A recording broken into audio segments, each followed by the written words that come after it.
Hare Krishna, welcome to this episode of Bhagavad-gītā. In today's episode, we will study chapter 9, texts 4 through 8. So, the omniscience and omnipotence of Krishna.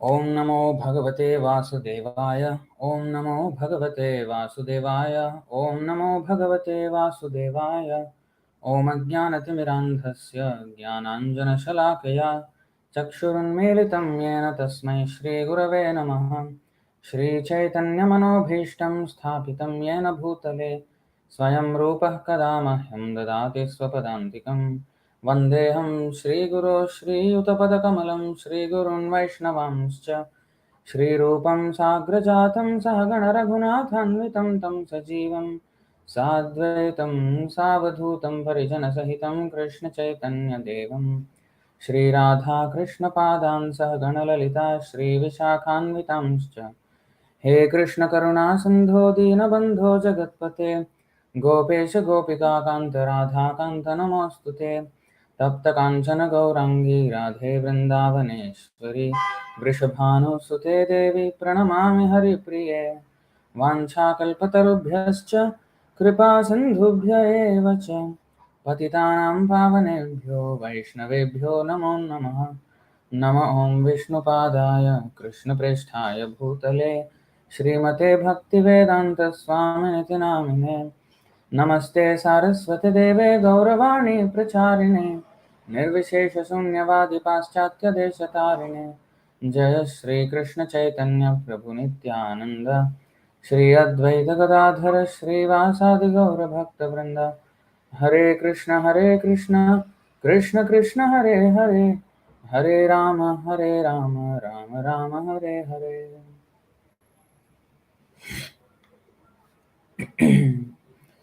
So chapter 9, text 4, we will be studying 9.4 to 9.8 because it's kind of the same theme and just more information.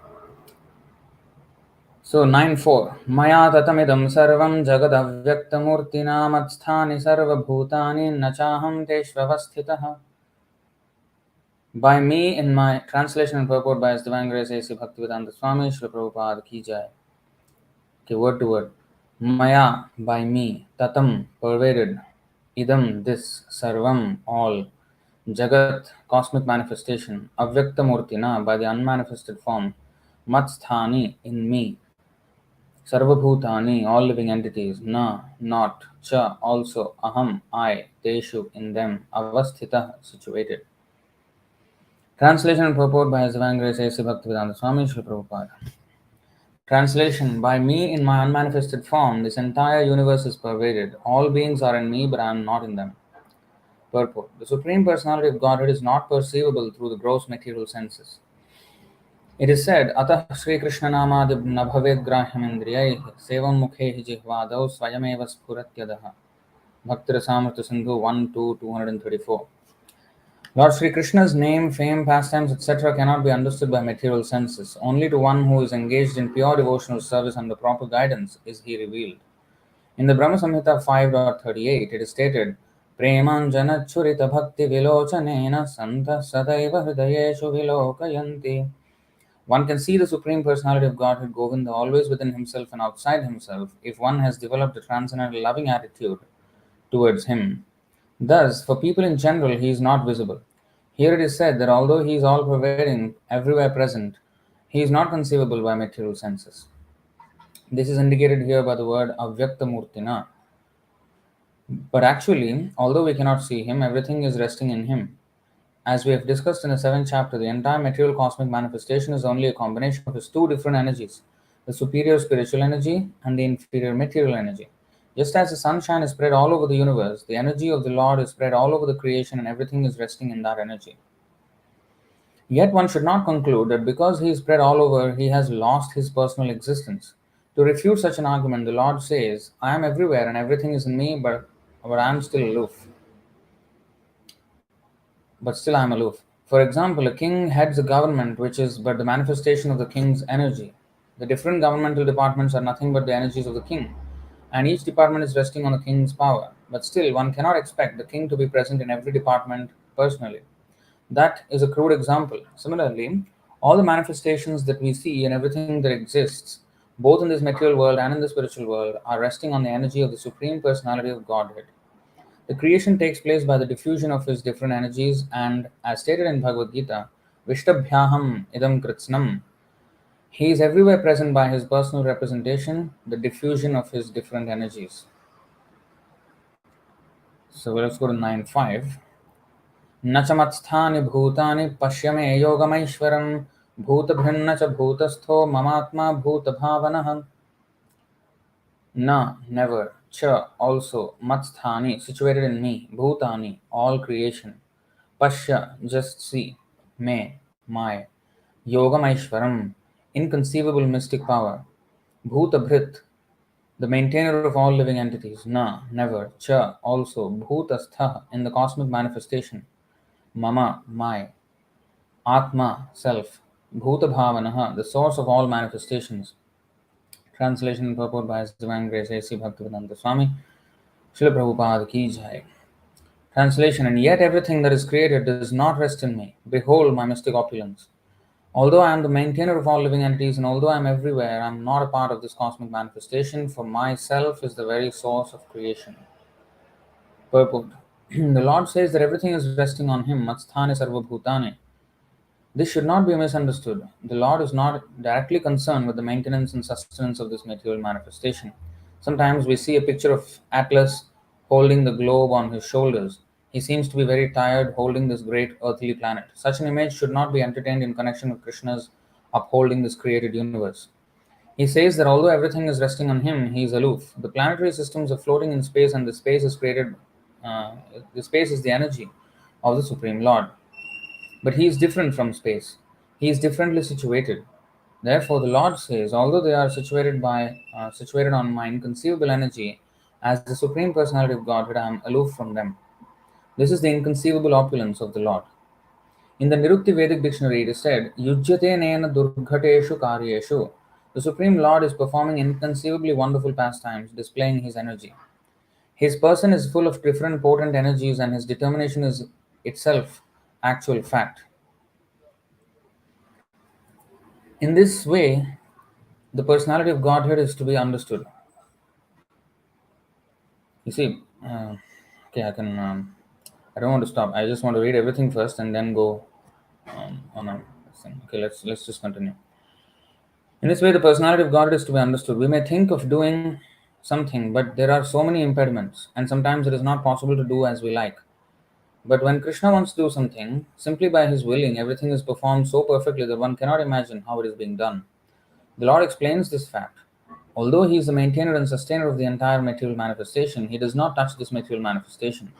Simply by his supreme will, everything is created, everything is sustained, everything is maintained, and everything is annihilated. There is no difference between his mind and himself, as there is a difference between ourselves and our present material mind, because he is absolute spirit. Simultaneously, the Lord is present in everything, yet the common man cannot understand how he is also present personally. He is different from this material manifestation, yet everything is resting on him. This is explained here as yogameshwaram, the mystic power of the Supreme Personality of Godhead. 9.6. Yathākāśasthito nityam vāyuh sarvatra go mahan tatha sarvāni bhūtāni mat-sthāni ityupadhāraya. Yatha, just as, akāśasthitah, situated in the sky, nityam, always, vāyuh, the wind, sarvatra gaha, blowing everywhere, mahan, great, tatha, similarly, sarvāni bhūtāni, all created beings, mat-sthāni, situated in me, iti, thus, upadhāraya, try to understand. Translation and purport by His Divine Grace A.C. Bhaktivedanta Swami, Srila Prabhupada ki jai. Translation: understand that as the mighty wind blowing everywhere rests always in the sky, all created beings rest in me. Purport: for the ordinary person, it is almost inconceivable how the huge material creation is resting in him. But the Lord is giving an example which may help us to understand. The sky may be the biggest manifestation we can conceive, and in that sky, the wind or air is the biggest manifestation in the cosmic world. The movement of the air influences the movements of everything. But although the wind is great, it is still situated within the sky. So the wind is beyond, the wind is not beyond the sky. Similarly, all the wonderful cosmic manifestations are existing by the supreme will of God, and all of them are subordinate to that supreme will. As we generally say, not a blade of grass moves without the will of the Supreme Personality of Godhead. Thus, everything is moving under His will. By His will, everything is being created, everything is being maintained, and everything is being annihilated. Still, He is aloof from everything, as the sky is always aloof from the activities of the wind. In the Upanishads, it is stated, Yad bhisha vataha pavate. It is out of the fear of the Supreme Lord that the wind is blowing. Taittiriya Upanishad 281. In the Brihadaranyaka Upanishad 389, it is stated, Etasya va aksharasya prashasane gargi surya chandramasau vidhrutau tishtata etasya va aksharasya prashasane gargi dyava prithivyau vidhrutau tishtatah. By the supreme order, under the superintendence of the Supreme Personality of Godhead, the moon, the sun, and the other great planets are moving. In the Brahma Samhita 552, it is stated, Yacchakshuresha savita sakalagrahanam raja samasta suramurti rashesha tejaha yasyajnaya bhramati samphritakala chakro govindamadi purusham tamaham bhajami. This is a description of the movement of the sun. It is said that the sun is considered to be one of the eyes of the Supreme Lord and that it has immense potency to diffuse heat and light. Still, it is moving in its prescribed orbit by the order and the supreme will of Govinda. So, from the Vedic literature, we can find evidence that this material manifestation, which appears to us to be very wonderful and great, is under the complete control of the Supreme Personality of Godhead. This will be further explained in the later verses of this chapter. 9.7. sarva-bhūtāni kaunteya prakritim yanti mamikam kalpakshaye punastani kalpadau visrajamyaham. Sarva-bhūtāni, all created entities. Kaunteya, O son of Kunti. Prakritim, nature. Yanti, enter. Mamikam, my. Kalpakshaye, at the end of the millennium. Punah, again. Tani, all those. Kalpa adau, in the beginning of the millennium. Visrajami, create. Aham, I. Translation and purport by His Divine Grace A.C. Bhaktivedanta Swami Srila Prabhupada Ki Jai. Translation, O son of Kunti, at the end of the millennium, all material manifestations enter into my nature, and at the beginning of another millennium, by my potency, I create them again. Purport, the creation, maintenance, and annihilation of this material cosmic manifestation are completely dependent on the supreme will of the Personality of Godhead. At the end of the millennium means at the death of Brahma. Brahma lives for 100 years, and his one day is calculated at 4,300,000,000 of our earthly years. His night is of the same duration. His month consists of 30 such days and nights, and his year of 12 months. After 100 such years, when Brahma dies, the devastation or annihilation takes place. This means that the energy manifested by the Supreme Lord is again wound up in himself. Then again, when there is a need to manifest the cosmic world, it is done by his will. Bahusyam. Although I am one, I shall become many. This is the Vedic aphorism. Chandogya Upanishad 6.2.3. He expands himself in this material energy, and the whole cosmic manifestation again takes place. 9.8. So today's last verse. Prakritim swam avashtabhya visrajami punah punah bhutagramam imam kritsnam avasham prakriter vashat. Prakritim, the material nature. Swam, of my personal self. Avashtabhya, entering into. Visrajami, I create. Punah punah, again and again. Bhutagramam, all the cosmic manifestations. Imam, these. Kritsnam, in total. Avasham, automatically. Prakritehe, of the force of nature. Vashat, under obligation. Translation and purport by His Divine Grace A.C. Bhaktivedanta Swami Srila Prabhupada Ki Jai. Translation, the whole cosmic order is under me. Under my will, it is automatically manifested again and again, and under my will, it is annihilated at the end. Purport. This material world is the manifestation of the inferior energy of the Supreme Personality of Godhead. This has already been explained several times. At the creation, the material energy is let loose as the Mahat-tattva, into which the Lord, as his first Purusha incarnation, Mahavishnu, enters. He lies within the causal ocean and breathes out innumerable universes, and into each universe the Lord again enters as Garbhodakashaya Vishnu. Each universe is in that way created. He still further manifests himself as Kshirodakashaya Vishnu, and that Vishnu enters into everything, even into the minute atom. This fact is explained here. He enters into everything. Now, as far as the living entities are concerned, they are impregnated into this material nature, and as a result of their past deeds, they take different positions. Thus, the activities of this material world begin. The activities of the different species of living entities are begun from the very moment of creation. It is not that it is not that all is evolved. The different species of life are created immediately along with the universe. Men, animals, beasts, birds, everything is simultaneously created because whatever desires the living entities had at the last annihilation are again manifested. It is clearly indicated here by the word avasham that the living entities have nothing to do with this process. Vasham means to come under the control of, or control. Vasham means control. Avasham means they cannot be. They are actually not under this. Have nothing to do with this process. The state of being in their past life is the past creation. Sorry, state of being in their past life in the past creation is simply manifested again, and all this is done simply by His will. This is the inconceivable potency of the Supreme Personality of God. And after creating different species of life, He has no connection with them. The creation takes place to accommodate the inclinations of the various living entities, and so the Lord does not become involved with it. Okay, so that is 5 verses put together. We have read very quickly. So let's just read the translations all together. Okay, 9, 4, 5, 6, 7, and 8. By me, in my unmanifested form, this entire universe is pervaded. All beings are in me, but I am not in them. And yet, everything that is created does not rest in me. Behold my mystic opulence. Although I am the maintainer of all living entities, and although I am everywhere, I am not a part of this cosmic manifestation, for my very self, or myself, is the very source of creation. Understand that as the mighty wind blowing everywhere rests always in the sky, all created beings rest in me. O son of Kunti, at the end of the millennium, all material manifestations enter into my nature, and at the beginning of another millennium, by my potency, I create them again. The whole cosmic order is under me. Under my will, it is automatically manifested and again, manifested again and again, and under my will, it is annihilated at the end. So, of course,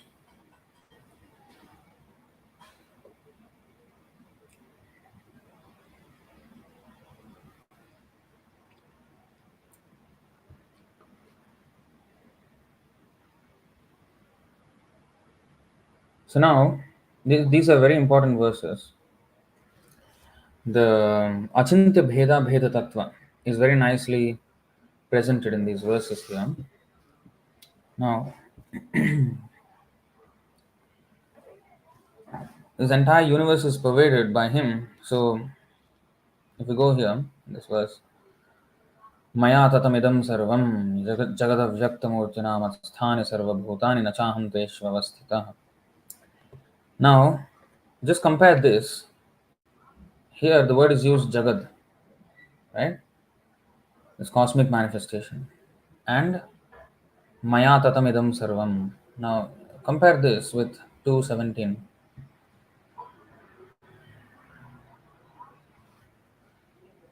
अविनाशि तु तद्विद्धि येन सर्वमिदं ततं विनाशम् अव्ययस्यास्य न कश्चित् कर्तुमर्हसि.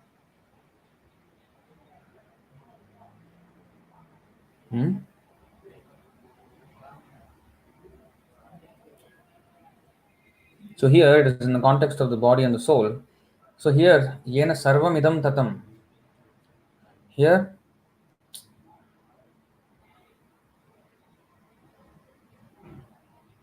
you see, maya tatam idam sarvam jagad avyakta-mūrtinā. Here, yena sarvam idam tatam. So, this all-pervasive nature is there both in the Lord and the living entity. Just a second here. Both in the Lord and the living entity have this all-pervasive nature. Now, the difference is Jagat. The Lord is all-pervading throughout the universe, whereas we are all-pervading only within this body. So it's a stark difference between the individual soul and the Supreme Soul. See? So, mayā tatam idaṁ sarvaṁ jagad avyakta-mūrtinā mat-sthāni sarva-bhūtāni na cāhaṁ teṣv. All beings are in me, but I am not in them. And then next he says, and yet everything that is created does not rest in me.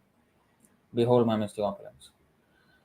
Okay, so here a lot can be explained. So let's first of all go to this purport 9.4. So here, Ata Sri Krishna Namadi. Srila Prabhupada immediately quotes this Ata Sri Krishna Namadi na bhavet grahyam indriyaihi sevan mukhehi jihvado swayameva spuratyadaha. Lord Sri Krishna's name, fame, pastimes, etc. cannot be understood by material senses. Only to one who is engaged in pure devotional service under proper guidance is he revealed. So now, you see, avyakta-mūrtinā, he is not present, but his energies are working. And in one of these purports, I think 9.7 or somewhere, 9.6 maybe, Prabhupada said that his determination is fact. That means what? If my determination is okay, I will do classes every single day. Now that may or may not be possible, because some days there may be, like even now, even though it is only 3 times a week, Monday, Wednesday, Saturday, I'm not able to maintain that, right? Sometimes some service comes and I'm, especially Mondays, Wednesdays and Saturdays, I'm trying to maintain. Today it became late uh, because a lot of services there. But Monday I'm unable to maintain it. See, so I may make a plan, and even if it may last maybe 1 week or 1 year or 100 years or 200 years, after that it will dwindle. So great empires have come with great determination. They have conquered, and they drew some line. This is the political map, or this is the map of my kingdom. This is the boundary of my kingdom. But that such determination is not fact, because over time those lines will be erased, eroded, and over time it can change or whatever. But whatever we study in science as the law of gravity, the that is physical, let's say biological laws, the law of the heart function, the nervous system function, the digestive system, or the way the plants, because of the chlorophyll, or they absorb the sun and then sunlight, and then you know take water from the earth and nutrients from the earth, and then they grow. Now we have seen all these things and we take them as laws, and we depend on such processes. So for example, what do I mean by that? If a man and woman have sex, the woman will become pregnant. I mean, if the man is potent and woman is fertile, there'll be pregnancy, and then you can expect, unless there is some extraordinary circumstances, you can expect a healthy child to come out, and the child will have 2 hands, 5 fingers each, and a brain, and the system that every human being has. Now we will not expect a cat to come out when a man and woman you know have sex. We can't expect a cat or a dog or a pig to come out, because we depend on those laws. We depend on, we take it for granted, or some other shape doesn't come out, right? We know what is going to come out. If I put a mango seed, I know a mango tree is going to come out, not that something else will come out. So there are laws. So what is this law? It is basically the determination of God, the will of Krishna. My willpower, determination is willpower. By my willing, it may or may not happen, but by His will, everything will happen without fail. There is no, it may happen sometimes, it may not happen sometimes. No, no, every single time it will happen without fail. Now, if you have a very strict boss, you know, say for example, Amazon apparently, Jeff Bezos is a very strict boss, apparently. Even Elon Musk and Steve Jobs in Apple, very strict. And therefore, there is, processes, there is a system, there is seeming perfection. And of course, there is a lot of imperfection that goes on, but relatively, they're much more dependable compared to places where it's not so strict, right? So dependability comes with determination of the controller. Like you can depend on the service of, say, a courier service like DHL, because they have their determination is that they have to, you know, do this courier system, DHL or FedEx or any such courier system. So the world renowned, the more, or even the banks. Like recently, there was a bank crash in America, right? 3 banks went bankrupt. So, I mean, usually it's not expected, right? So, dependability is dependent on the determination and the will of the, and the will means the strict overseeing of the processes and everything. So, just imagine how dependable Krishna's systems are compared to our human systems. Even a big bank can crash. Just this week, the bank crashed, 3 banks, right? So, I don't know if you're aware of this news. I mean, this happened. The Silicon Valley Bank, the Signature Bank, and the Silvergate. 3 banks in America crashed. It's the biggest financial, you know, crisis since the 2008. Not crisis yet. I mean, it can lead to a big crisis actually. From since the 2008 financial crisis. So it is touted as that. So now, even such dependable systems, such dependable institutions fell. Dependable empires fell. So the determination may not last. But millions of years ago, a mango seed, when sown, brought forth a mango tree, and today it is the same. So, what does that mean? The dependability of Krishna is so immaculate, I mean, so um, strict. I mean, what is it? No. The dependability of Krishna's systems can be taken for granted. The law of gravity, never does it fail. Any law like that you see, of course you may say, oh, sometimes the digestive system doesn't work. That is also because of Krishna's will. So, and those are also patterns. If there is a disease, if the disease Krishna has created and the disease has certain symptoms, so in school you learn, okay, this disease has these symptoms.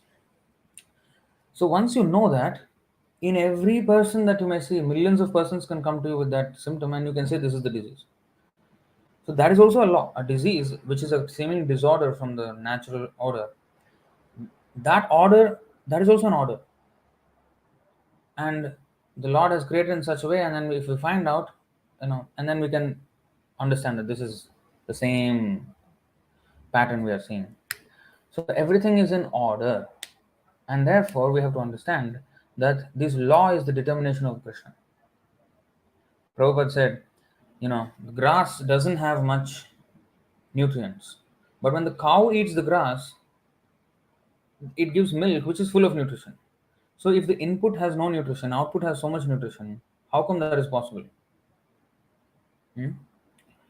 It's possible because of the will of the Lord. It's possible because of the will of the Lord. Yeah. So we may say, okay, digestive system, this and that. Yeah, but who created that? You see, when we say it is the will of the Lord, and when the scientists say it is this law, no, it is a law of gravity, or it is a law of this digestive system of the cow, or whatever it is, you may say, both are true. Both are true. The thing that they do not accept is that whatever system you have described, whatever formula you have described, that is the will of the Lord. And because it is the will of the Lord and because it is so dependent, you are taking it as a law. A law which is something which is inviolable. It cannot be violated. There's no way you can violate it. Right? Like law of gravity. You cannot violate it. If you are dropped, you will fall. If you drop something, it will fall. It will not just sometime it will fall, sometime it will not fall. No, it will fall. So we in fact the study of science is possible only because there are such fixed laws which are set forth by Krishna. Otherwise, the study of science is even not possible. Because Today it may be this thing, tomorrow it may be that thing. No, but there is a pattern. And we study these as laws. So who is the lawmaker? That is the thing we have to ask. So avyakta-mūrtinā, so he may not be like, Singapore, for example, is a very orderly country. Crime rate is very low and everything is very orderly here. Now, that only is the testimony of the strictness of the government here. If the government is strict and very ordered, and the determination is quite this thing, then it is dependable. And people, you can depend here in Singapore government for safety. But if I go to another country where there is not the government is not strong, I cannot go there without being in and without endangering myself. So this is what we're talking about. So the dependability. So if the government is strict, it is dependable. So if everything in this world is so dependable, that means how strict is the Lord? That's why it is said by His will, by His. You see this in the Upanishads. Yad bhisha vatah pavate. Bhisha means fear. It is out of the fear of the Supreme Lord that the wind is blowing. Taittiriya Upanishad 281. In the Brihadaranyaka Upanishad 389, it is stated, Etasya va aksharasya prashasane garge surya chandramasau vidhritau tishtata etasya va aksharasya prashasane garge dhyava prithivyo vidhritau tishtata.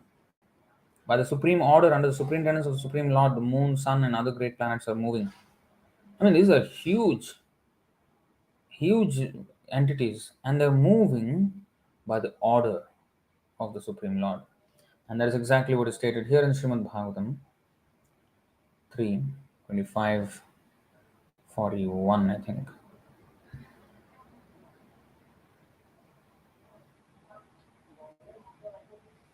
"42.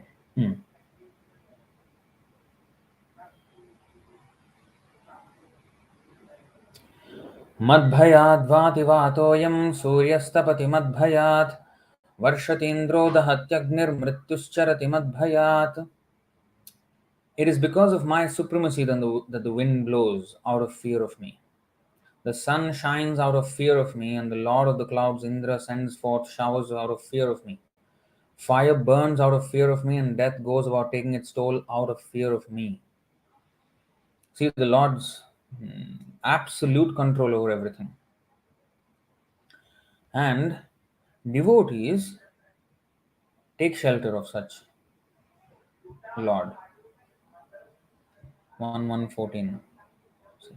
आपन्नः संसृतिं घोरां यन्नाम विवशो गृणन् ततः सद्यो विमुच्येत यद्बिभेति स्वयं भयम्.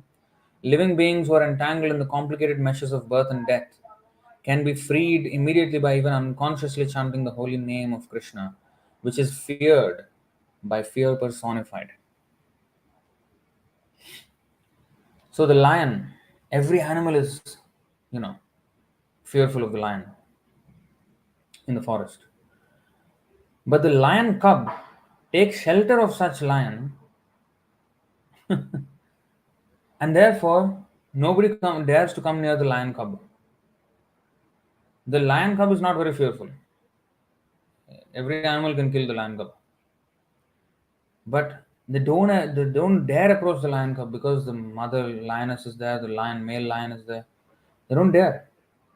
Only when the male or female is sometimes missing a small cub, they may attack. But if they are there, no. As long as the cub is near the lion, no way the cub can be touched. So there is one thing. The other animals feel fear of the lion, but the lion cub feels protection from the lion. So a devotee takes shelter of that Supreme Lord, who is feared by all these great demigods who are in charge of these cosmic supplies, cosmic order. And instead of fearing the Lord, he takes shelter of the Lord and he is protected. In fact, those fire or all these elements which are moving about their orbit and everything, planets, out of fear of the Lord, they cannot harm such a devotee who has taken shelter of the Lord. Right? That's why it is said, Ayur harati vaipumsam udyannastan chayannaso.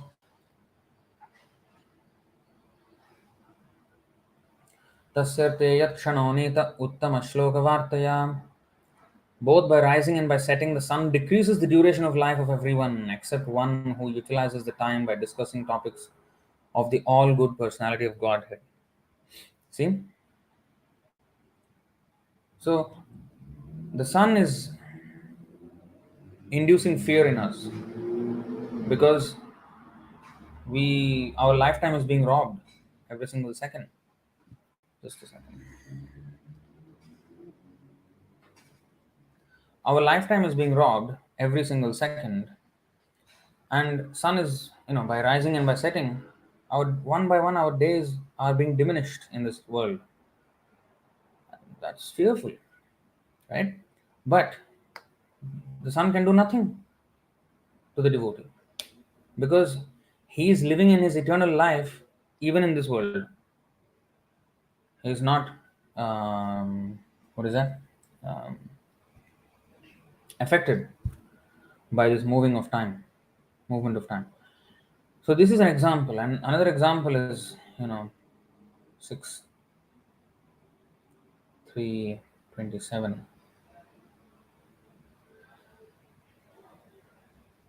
ते देव सिद्ध परिगीत पवित्र गाथा ये साधवः समदृशो भगवत् प्रपन्नाः तान्नोपसीदत हरेर्गदयाभिगुप्तान् नैषां वयं न च वयः प्रभवाम दण्डे. My dear servants, this is Yamaraj speaking to his servants. My dear servants, please do not approach such devotees, for they have fully surrendered to the lotus feet of the Supreme Personality of Godhead.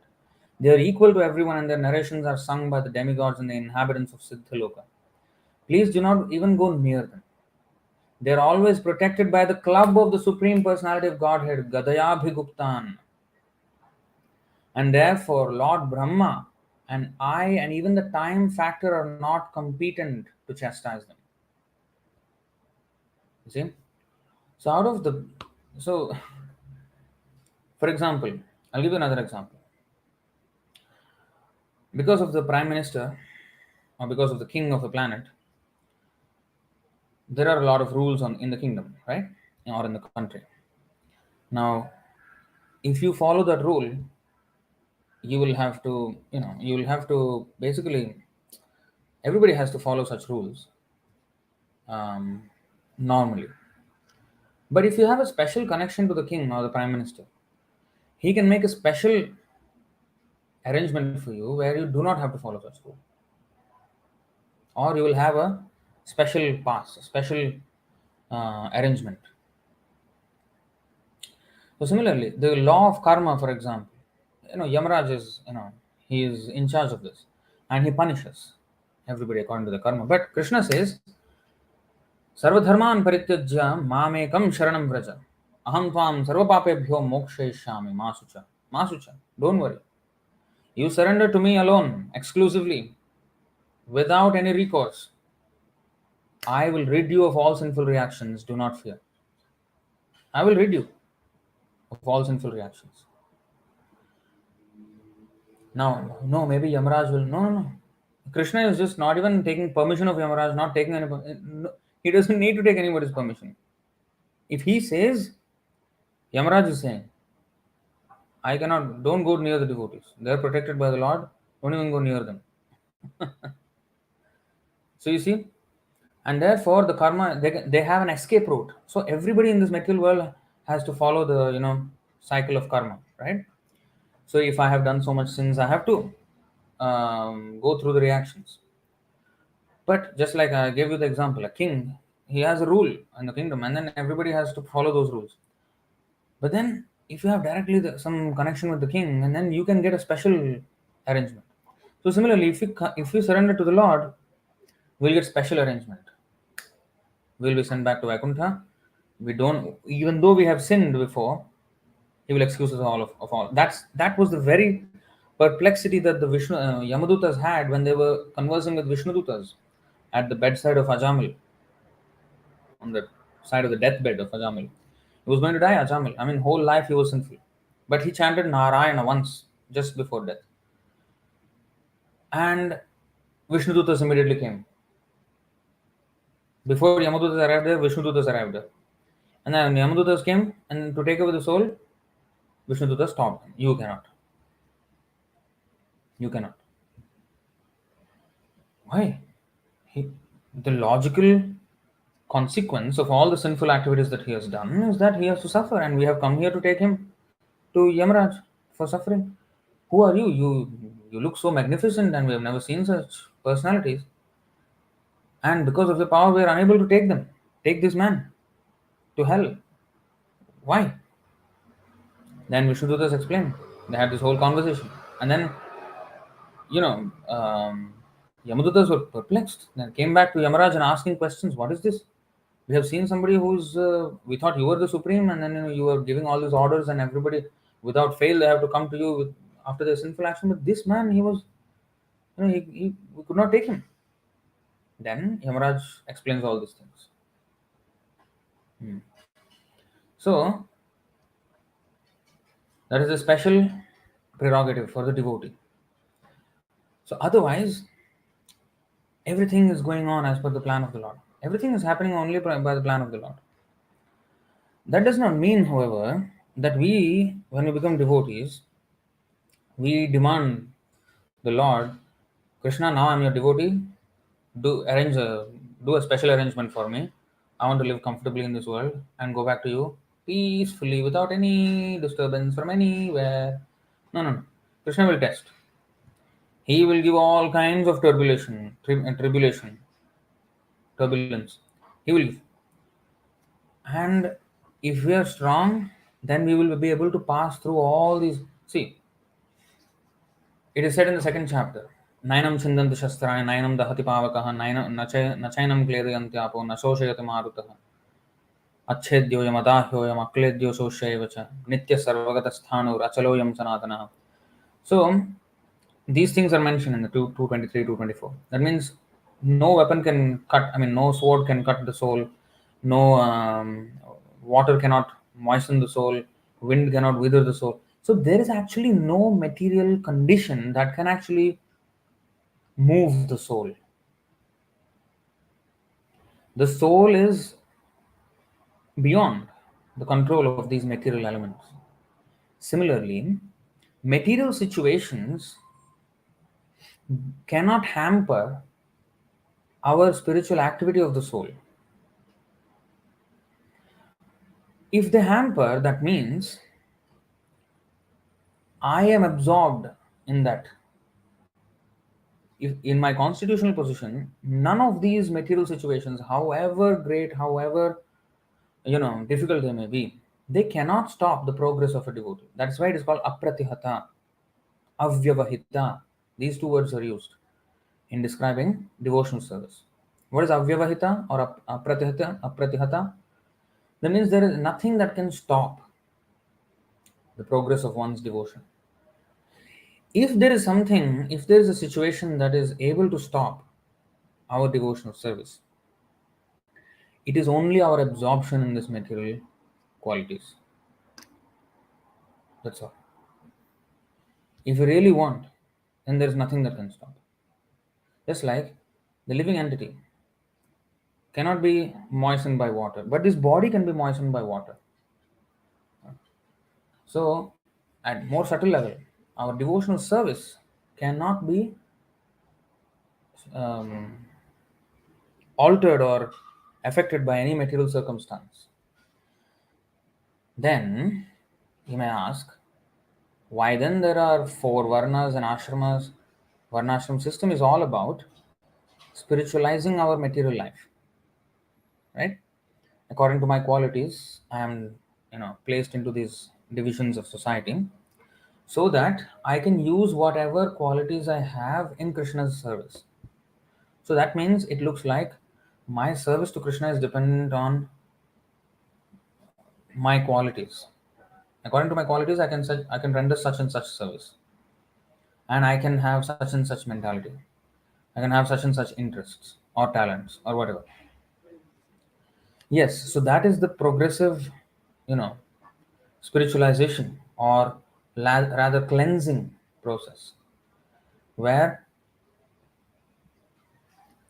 there is an order of the varnashram system where the soul, a completely unregulated soul, is put through the system, and the hope is if he follows everything, he will come out of this system completely pure. And therefore, Chaitanya Mahaprabhu says, Naham varni nachagrihapatir no vanastho yatirva. What is that? 1380.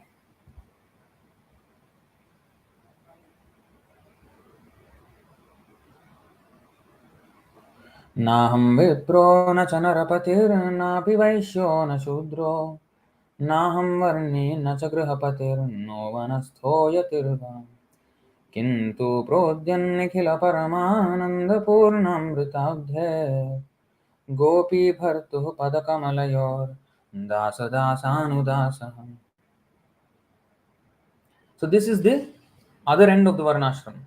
When one is put through the varnashram system, he is undergoing the purification. Because by engaging in Krishna's service, even though one may be a Brahmana, Kshatriya, Vaishya, Shudra, if he is engaged in Krishna's service, because it is Krishna's service, it is absolute, and sweeping the floor of the temple is as good as managing the temple, as good as preaching the message of Krishna, everything. So everything is spiritualized in a gradual process. And if the whole, just that is just the temple, what about the whole country? If it is run by a devotee, it is just a big temple, a kingdom of a temple which spans the entire kingdom. Because now the whole kingdom is about the service of the Lord, not just one building temple, which is service of the Lord. The entire kingdom becomes the kingdom of for service of the Lord, and therefore the entire place is a temple, and everyone is the whole goal is to glorify the Lord, and everybody is engaged in that process, and everybody's maintenance is taken care of, everything. So that is the perfect Vedic system. So even though whatever qualities we may have, if the ruling is in the proper varnashram system, you'll come out, you know, the liberated persons who will come out. Eventually they'll become sannyasis, and then even in the sannyasis they'll go to the highest paramahamsa level, and then they'll get completely liberated. And there, this is the I mean, here, this is the situation. I'm not a Brahmana, I'm not a Kshatriya, not a Vaishya, Shudra, Brahmachari, householder, Vanaprastha, and Sannyasi. I identify myself only as a servant of the servant of the servant of the lotus feet of Lord Sri Krishna, the maintainer of the gopis. He is like an ocean of nectar, and he is the cause of universal transcendental bliss. He is always existing with brilliance. So Chaitanya Mahaprabhu is teaching us that ultimately we should not even identify ourselves with the designations we are given with, because those also don't belong to the soul.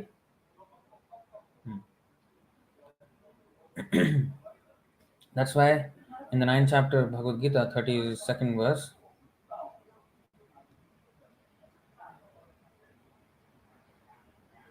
मां हि पार्थव्यपाश्रित्य येऽपि स्युः पापयोनयः स्त्रियो वैश्यास्तथा शूद्रास्तेऽपि यान्ति परां गतिम्.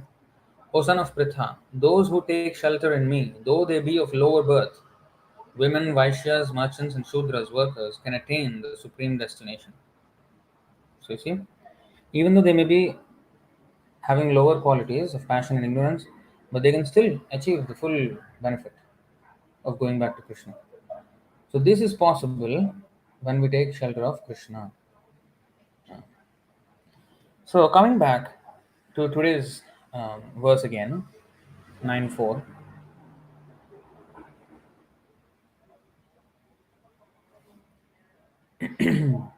So that is the will of the Lord. So here in this 9:4 to 9:8, all this is mentioned about how by Krishna's order everything is being maintained and everything is running in this material world. How he knows everything. Not only knows, he is everywhere by his energies. So sometimes, and okay, let's look at 9:4 and 9:5 a little carefully. See 9:4. All beings are in me, but I am not in them. And then he says, Everything that is created does not rest in me. Here he said all are in me, but now he's saying it does not rest in me. So how is that possible? So this is where the harmonization of the different explanations of Vedic literature coincide, happens. What do I mean? So I've explained this before also, Prabhupada explains this many times. Let's take a simple example of a rose flower. Now a rose flower has a nice texture, nice color, nice shades, a nice fragrance. So if I paint a rose on a painting, on a canvas, now people will appreciate, wow, that's so beautiful, that's so realistic, it's so nice. Who's the artist, right? So if that imitation rose or the painted rose needs an artist, what about the real rose? He's also artist, right? Who has designed and who has given it fragrance and shape and color and texture and everything, more than the painted rose, right?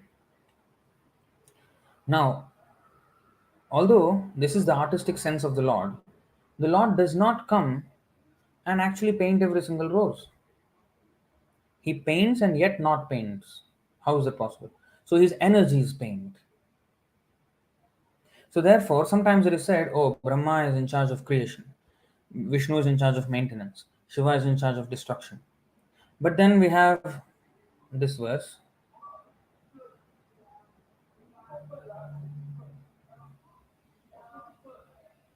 We have this verse.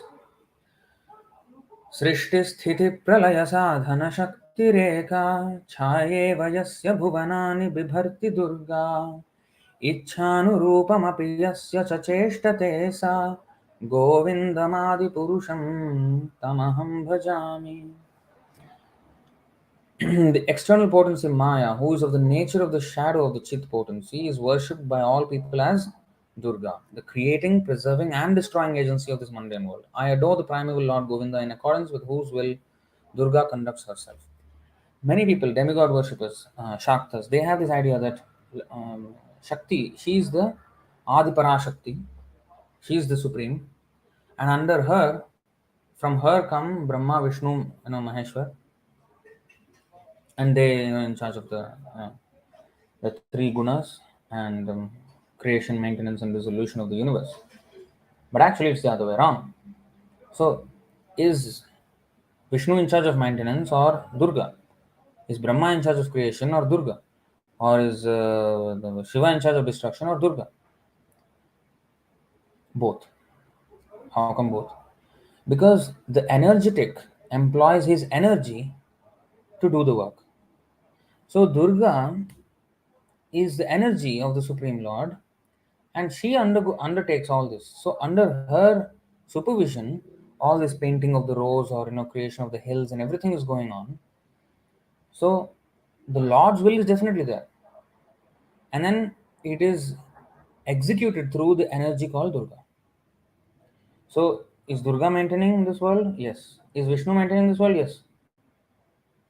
Is Brahma creating this world? Yes. Is Durga creating this world? Yes. Is Vishnu creating this world? Yes. Because Brahma cannot create without Vishnu's inspiration, without Vishnu's instruction, right? Garbhodakashaya Vishnu, he imparted the knowledge to Brahma, gave him the intelligence how to create, and then he could create. And when he creates also, you don't find Brahma coming here, putting nut, bolt, and hammer, and everything, constructing the whole world, scaffolding and everything. No. How does Brahma do the creation? He has his energies again. So even Durga, under her there are multifarious energies again. She is also delegating again. She has sub energies. So the energies are so vast and so expansive. That's why it's called Parasya Shaktir Vividhaiva Shruyate Swabhaviki Jnana Bala Kriyacha. Automatically these things are happening as if there's nobody doing it. And therefore they say nature. This is Durga. And nature also doesn't seem to have a form, isn't it? It's not like a person's will that is being executed. It's just happening, evolving. Prabhupada wrote I mean, um, this what is that? Evolution is not the answer. It's not just everything is morphing by itself into something else. No, no, no. Nothing is happening without the will of the Supreme Lord, which is being conducted by his different energies. So his will become an energy, and that energy will create this whole thing. So Durga is a representation of the will of the Supreme Lord in this material world. Because Chayeva yasya bhuvanani vibharti Durga. If Krishna wills that this has to happen, it will happen. Just like our shadow will move if we move. So according to my movement, the shadow movement will be there. In the same way, Durga conducts herself. That means what? Durga is the representation of the Lord's will in this material world. So the laws that scientists study in this world are the laws that are set up by Durga according to the will of Govinda. And under that Durga, we have the sun planet, king of all planets, moving in the orbit. You see, sun is so powerful, but Durga is how powerful? So all these different demigods. I mean, first Durga, Brahma, Vishnu.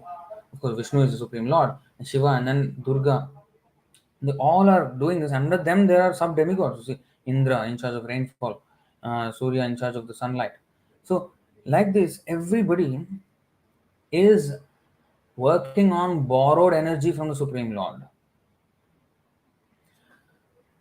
Krishna has unlimited energies, spiritual in the spiritual and material worlds. In the material world, Durga is given the power, under whose power not only one universe, millions of universes come, and so she's given that much power. And under her, there are millions of universes, and each universe has a Brahma. And then under them, there is each. Let's take just each universe. Then there are Surya. He has again a niche. So niche down energies like what do you say? Responsibilities or power, designations of power. Limited. Under Durga, under the umbrella of Krishna, there are spiritual and material, right?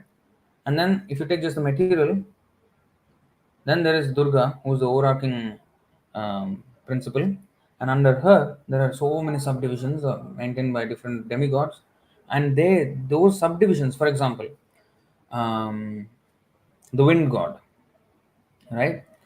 He is Vayu. Under Vayu, there are 49 maruts. See, wind god, you may say, oh, wind, all is wind. No, no. There are 49 maruts who are sub wind gods. They have restricted powers. So, as you go down the hierarchy, they have restricted powers under certain, jurisdictions only. So, like this, everything is being managed with hierarchy.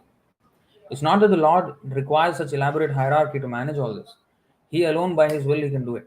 But that will, He's expressing it as energies and letting them serve. The energies are also persons. Everything about the Lord is person. So, okay, there are questions, but I will address them later. So you see, just try to understand how the Lord is managing everything. So in that way, the Lord's presence can be felt everywhere. This is the beginning of Krishna consciousness, where we become conscious that everything that exists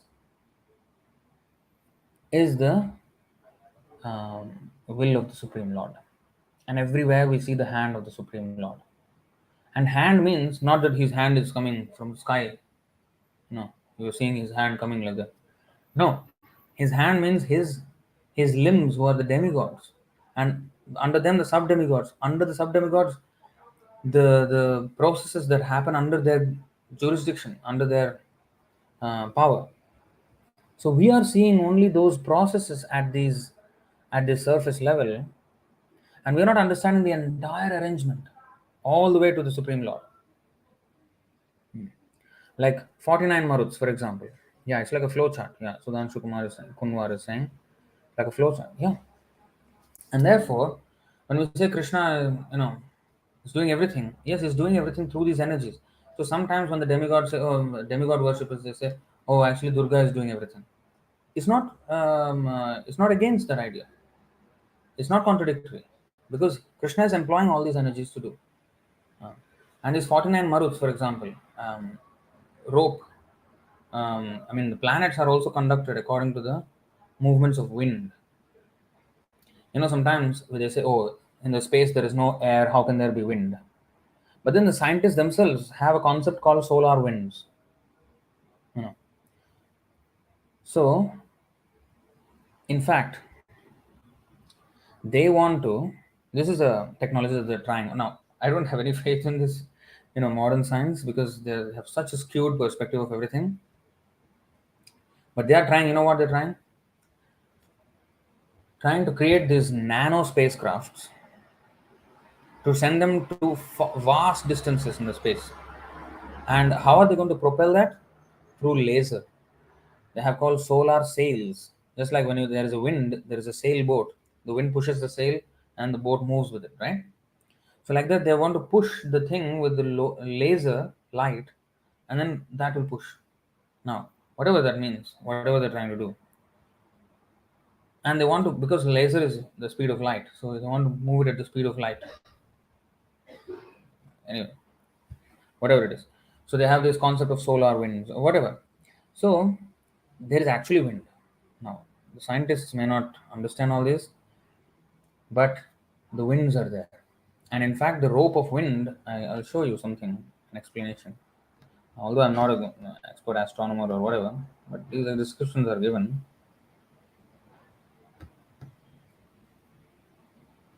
Five 21:14. You see this? As in an oil pressing machine, this first axle is attached to a second axle, which is one-fourth as long. One-fourth as long. The upper end of this second axle is attached to Dhruvaloka by a rope of wind. So every planet in this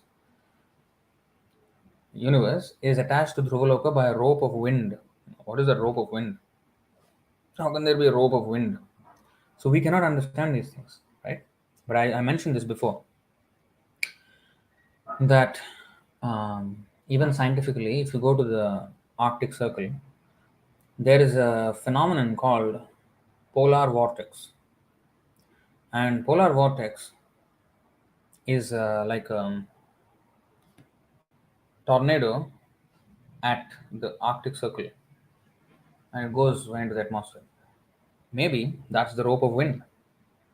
Now, the full function of that rope of wind, maybe the modern scientists cannot understand, but they're experiencing something called polar vortex, and they say it is the movement of air and then the climatic changes.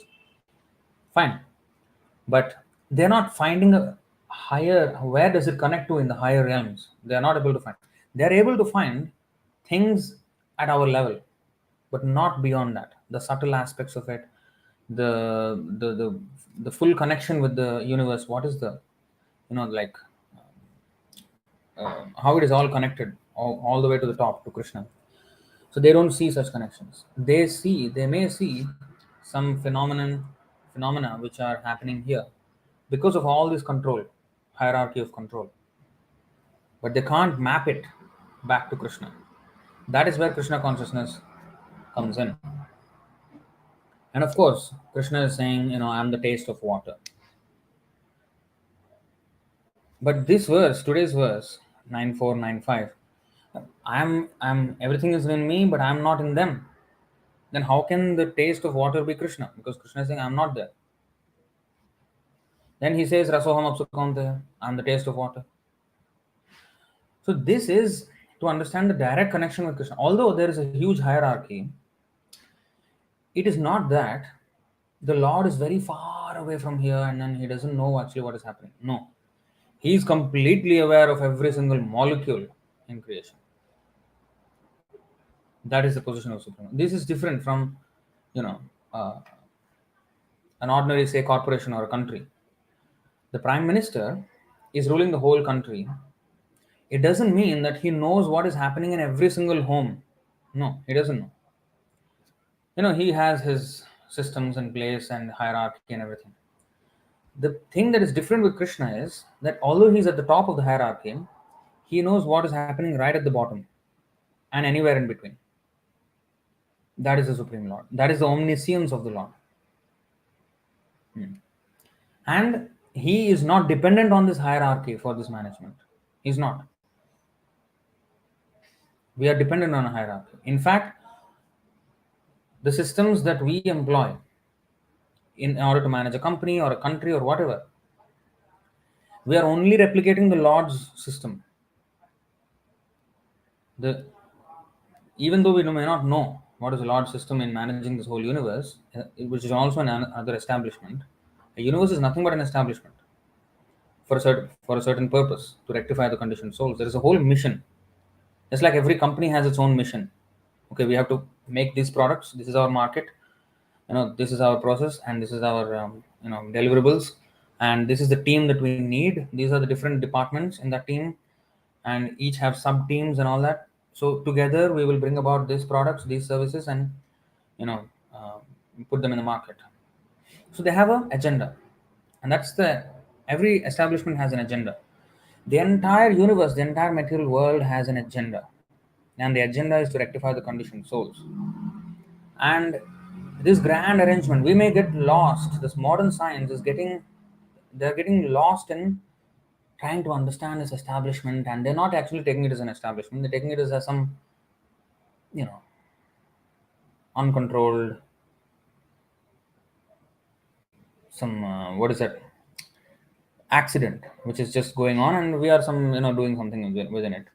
That is a totally, you know, totally meaningless understanding of this whole establishment. Whereas the universe is actually an establishment for a singular purpose, to rectify the conditioned souls, and that is the product. Just like a company has a product, and all the systems and whatever, all the employees, the resources, everything have to come out as a product, as a service, whatever, whichever it may be. So what are the products that come out of this establishment of the universe? The liberated souls, and they are put back into the spiritual world. That's the whole service of Durga. And of course, she is managing the construction and the maintenance and the facility management of this whole universe. Whereas then Krishna sends the acharyas, he comes himself, he enacts pastimes, he leaves behind books, he leaves behind as also the mantra, his name. So in this way he sets up systems where he is there personally. So I will come to this. So anyway, he is having a whole system, whole agenda, and then every time, the whole, the entirety of the process, from beginning of the creation right to the end, there is immense activity, and the whole grand arrangement is for one thing: to liberate us. Whereas modern scientists say, "Oh, that's beautiful. We have this vast expanse. This is the measurement of planets. This is they're getting enamored by the construction of the structure, the scaffolding of this universe, but they're not understanding why are you obsessed with the scaffolding. When a building is being built, there is scaffolding and its whole construction and everything. Don't That is not, however nice a building may be, inside the building, if it is criminal activity is going on, then what is the use? So the activity inside the building has to be the purpose of the building. If a temple is constructed, the purpose of the temple has to be carried forward. You can have a beautiful structure, but inside is all something else going on. What is the point? Like we have the Taj Mahal, beautiful palace, but inside is a dead body. So, of course, for Acharya Samadhi, that is totally different. Why it is different? Because the presence of the Acharya is there. How come Prabhupada met Rupa Goswami in the Jiva Goswami, that what is it? The Radha Damodar temple. Rupa Goswami came and gave audience to Prabhupada.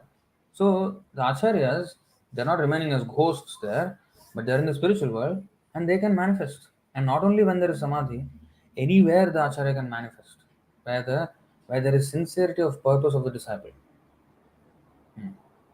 So that bhava is what is important. Bhava, bhavagrahi. So the scientists, Subala Prabhu was saying the other day, two things, bhavagrahi or saragrahi and bharavahi. Two things. Saragrahi means the capturer of essence. Bharavahi means vaha. What is that? Um, Vahamyaham. Yogakshemam vahamyaham. Vahami means I will carry. I will carry what you lack and I preserve what you have. Vahami. So Bharavahi means one who carries the burden. Bhara. So Saragrahi Bharavahi. Two words are there. So I think it was something from Chaitanya Bhagavat or something. So Saragrahi means one who captures the essence, like the honeybee. He will go to the garden. He will not say, "Wow, beautiful garden. Let's look at this. Take photos. Take selfie." No, no, no. Go to the flower. Go to the absolute wall of the flower. Insert your, this whatever pin is there, and then extract all the honey from it. Go and put in the honeycomb. He's not concerned with how beautiful the whole thing is. No, he is going to the wall of the flower, carrying the honey and putting in the honeycomb. Saragrahi. So Bharavahi. So this universe, yes, is very grand and everything. But what is the Sara?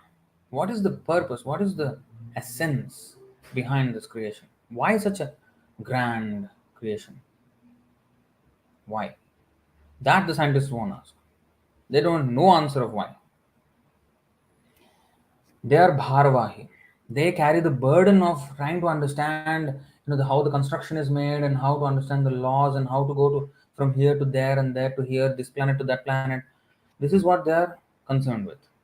They are not Saragrahis, Bharavahis. And why it is a burden? Because it's how ugra karma you have to do to construct a rocket and go somewhere or rocket, or even say for example our infrastructure of roads and this and that. How much these things take up our time and effort and anxiety to build what? What are we doing? We have lost our purpose and our entire lifetime is robbed and we die. And again, we carry the burden of suffering for millions of lifetimes like that. So we should not be enamored by the details of the creation. But Krishna is so kind. Krishna is so kind that he knows we are Bharavahi, we are carriers of burden. So since we may appreciate the taste of water, Krishna says, I am the taste of water. So personally, you can access Krishna just by tasting water. Although he is not here, how can he say I am taste of water? For devotees who have bhava, who are saragrahis, the Lord becomes bhavagrahi, and he accepts the bhava, and he immediately becomes manifest in front of the devotee. Such remembrance of the Lord, that direct connection with the Lord, as much as the devotee becomes conscious of it, the Lord becomes personally accessible to the devotee. He is not this indirectly, although Krishna is saying, I am not in them, right? But when the Archa Vigraha is there, that is personally Krishna. How come he is in them then, now, suddenly? But then if he is really there, why is he not moving? That is to enable us to serve. And if we are advanced enough, the deity can talk, the deity can walk, and there are stories of that. So these things also happen. So the Lord, through his so-called indirect manifestations, he can directly communicate with the devotees. There's it's not that, I'm here, therefore there's this huge hierarchy to Krishna, so I must pass through this whole red tape, bureaucracy. No. Direct access to Krishna for devotee. But to become that devotee, we have to be conscious of how everything is resting on Krishna. Everything that we see, everything that we see not only with our eyes, and whatever is happening is only happening because of Krishna. So that is what we have to understand. And It is happening because of Krishna. And why is it happening the way it is happening? So, okay, because it is only half knowledge that to understand that everything is happening because of Krishna. Because if everything is happening because of Krishna's will, then why is he making it happen in this way? Like people say, oh, why God put people into suffering? No. So there is a purpose. And behind all this grand arrangement of the cosmos, there is the friendship of the Lord. So Hridam sarva-bhūtānam. He is giving us a chance to rectify ourselves. So when we face suffering, it is a it is the merciful slapping of the Lord for our mistake, so that we may correct ourselves. We may question why is this happening. So if he has a piety, he may go to God, and there he may meet the sadhus, and then he may become purified. So this is the whole point. This is the whole point of the whole arrangement. That is the real sara of the entire arrangement. So he has made this grand arrangement for our benefit.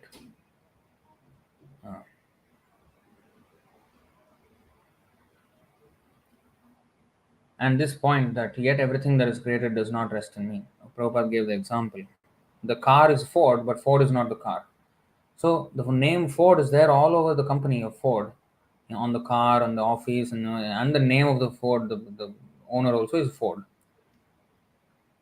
So his logo is there everywhere, his signature, or whatever logo. But he's not personally there in every car. But every car is there only because he is there. That is crude. Here, that Ford cannot know everything that is happening in every single car. But Krishna is different. Therefore, no example can completely elucidate the omniscience and omnipotence of the Lord. Because even this Ford or the minister, the prime minister, the king having his laws throughout the country, that gives us some idea, but it does not give us the full idea. Because it is partial. Because the king actually does not know what is happening in every single home, but Krishna knows. Not only inside home, inside everybody's heart, what is going on, inside every single molecule, what is going on, he knows. Personally, he knows. Not that through his, if he wants to know what is happening in that house, then he will have to ask his down chain, downline, and then they have to report to him back. No, no, no, he doesn't need all of that. Paramatma, he knows everything. This is the Lord. Therefore, behold my mystic opulence. Although I am the maintainer of living entities, although I am everywhere, I am not a part of this cosmic manifestation, for myself is the very source of creation. How can he be there and not there? That is the law. This is the achintya bheda abheda tattva. Bheda and abheda. Bheda means different. Abheda means non-different. Means he is one and different from this material manifestation at the same time. So here is where the Mayavadis fail. You see, he's saying everything rests in me, but I am not in them. But then everything does not rest in me. If anybody else says this, they'll consider him a madman. You don't know what you're speaking. You're contradicting yourself every second minute. So you better go away from me. You know, if I say I'm in this room, but I'm also not in the room. In this room, I'm in another room, but actually I'm in the other country. If I talk like this, they'll put me in the mental asylum. But Krishna is saying like that. But he was not put in the mental asylum. He is called as Jagad Guru, and everybody is studying his Bhagavad-gītā. So is he a fool to talk like that? Everything is in me, everything is not in me. Everything is in me, I am not in them, but everything is not in me. But I am everywhere, you see. I am everywhere. But I am not part of this cosmic. What are you talking? I mean, if anybody else says this, he is a madman. But Krishna is saying like that. But yet, we are seriously studying his words. Why? Seemingly mad words. But no, they're absolutely not mad. Because we, with our limited potency, when we talk like this doesn't make sense. If it has to make sense, there is only one way, that the speaker has unlimited potency, way beyond our comprehensive power. Only then this is possible. So it is only ridiculous to us because we don't have that capacity. But for the Lord, there is nothing that is not possible. Okay?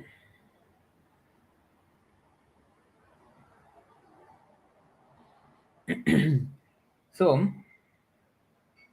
of course, this we have explained this in the last Sunday also. You know, but when Krishna wants to do something, simply by his will, everything is performed so perfectly that one cannot imagine how it is being done. So, I think you know this verse. I have explained last Sunday. If you're not there, maybe I'll explain again. Maybe some of you were not there.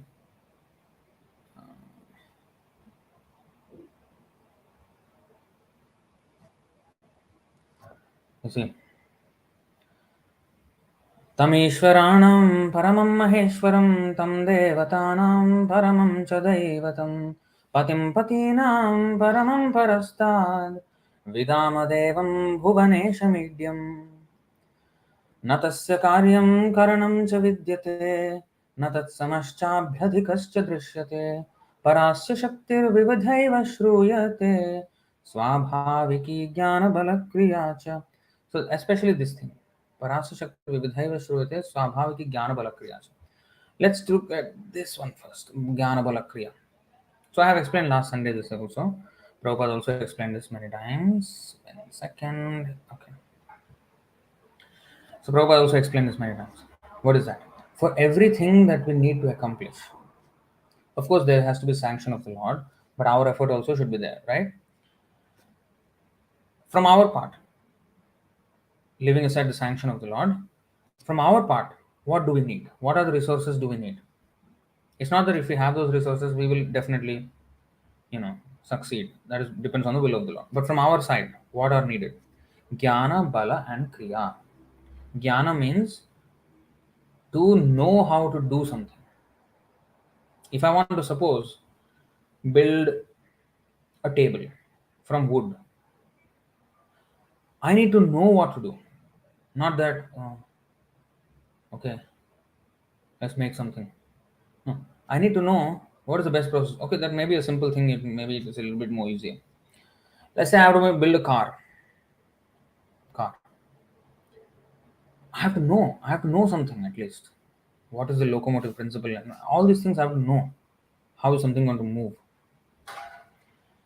So I have to know all the systems. So there has to be a jnana. If I want to do a business, I have to do market research. What does that market research mean? Jnana. To get some idea of what am I going to do and what is needed and where my product fits into the market. So that know-how, and also where to get my resources. Suppose I have to create a product, say a phone, you know, maybe a smartphone, which is simple enough that we're not too distracted. Suppose, so I want to do that. So what are needed? So what are the pain points of people? Okay, what are people struggling with their smartphones or getting too much distracted? Productivity is going less. Okay, what to do about it? How can the experience be smooth and at the same time the functionality is just suited to the activity and not just this huge plethora of options which distract everyone? Okay, so to come up with that. Okay, next what to do? So what are the resources and where to get these resources from? Which company, which country? What is the import process? How to get it to where is the manufacturing? Where is the cheap? Some cost-effective labor. Um, where and what are the processes that we need to ensure so that the quality remains intact and dependable. So getting a knowledge of what to do. Then even if you have all this research done, if you don't have money, capital, then you cannot do anything, right? So we have to have capital. So that is bala. Jnana first and bala. That means the wherewithal to actually be able to do it. If I have the cash and if I know these things, I can do it. But just by having knowledge and just by having the wherewithal or the facility is not enough. If I don't endeavor, if I don't do anything, I know how to do. Okay, this is, and I have the money. Okay, now I'll sit. No, nothing is going to happen. I have to do something about it. That is called kriya, endeavor. So knowledge, capacity, and endeavor. Three things have to be there, and then things can move. And of course, if the will of the Lord is there. But for the Lord, svabhaviki jnana bala kriyacha. First of all, his will is already there. So it cannot go against his own will. If he has a plan, it will work. Our plans may or may not. His plan will always work. And jnana bala kriya, these things that we need to endeavor so hard for him it is nothing. Swabhaviki, automatically, naturally. Naturally they are there and then they will work by themselves. So that is Kṛṣṇa. That is Kṛṣṇa. So that is explained here. When Kṛṣṇa wants to do something, simply by his willing, everything is performed so perfectly that one cannot imagine how it is being done. So although he is the maintainer and sustainer of the material manifestation, he does not touch this material manifestation. So this is the thing. I think you have understood this already. Simultaneously, the Lord is present in everything. See, there's no difference between his mind and himself because he's absolute spirit. Simultaneously, the Lord is present in everything, yet the common man cannot understand how he is also present personally. He is different from this material manifestation, yet everything is resting on him. This is explained here as Yogam Aishwaram, the mystic power of the Supreme Personality of Godhead. So we can only understand this by accepting it axiomatically that the Lord is inconceivable, achintya. Achintya khalu ye bhava natam starkena yojayet. This is the saying. What is that? Something that is achintya, something that is inconceivable, we should not try to understand it with our tiny intelligence. And with logic and argument, tarka means debate, we cannot understand these things. Achintyaha khalu ye bhava natam starkena yojayet. We cannot measure the inconceivable, and if he is inexplicable, it is not that it is not possible. It is just that it is beyond any explanation how it can be done. When you investigate something, suppose a criminal investigation is going on. What is that called? There is a word.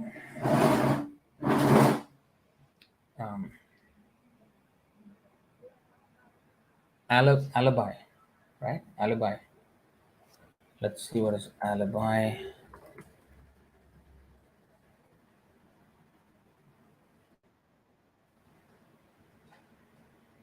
A claim or piece of evidence that one was elsewhere when an act, especially a criminal one, is alleged to have taken place. Provide an alibi for. His friend agreed to alibi her. Cover for, shield, protect. So, alibi, this is the word.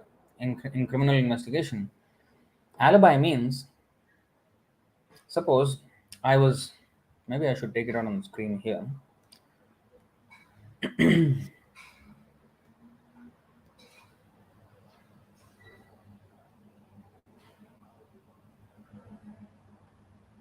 You see this?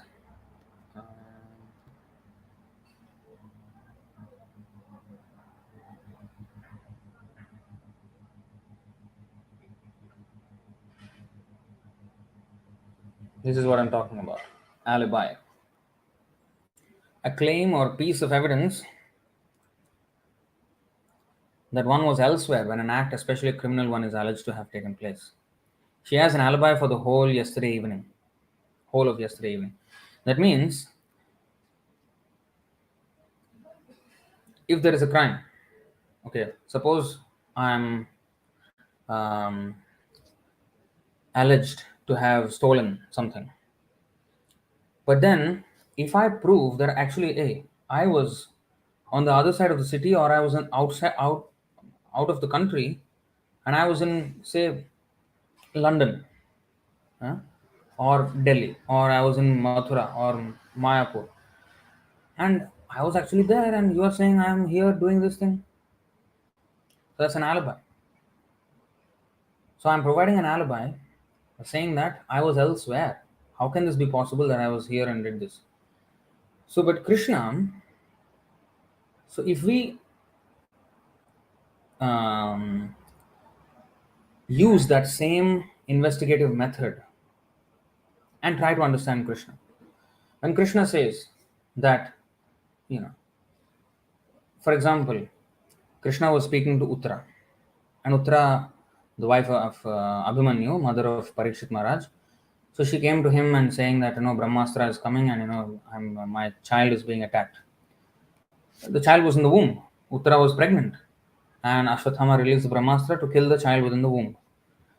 So Uttara don't know what to do. Not knowing what to do, she went to Krishna and asked, "Please save me." And Krishna, while being in front of her, at the same time he entered her womb and nullified the Brahmastra and protected Parikshit. So you may say, "Hey, you are saying he went into the womb and did this, but alibi, he was there outside." Alibi doesn't work for Krishna. He's here, he's there, he's everywhere. Alibi only works because for us we can't be as infinite and ubiquitous as the Lord. You know what's ubiquitous? Ubiquitous means present everywhere, accessible everywhere. Ubiquitous.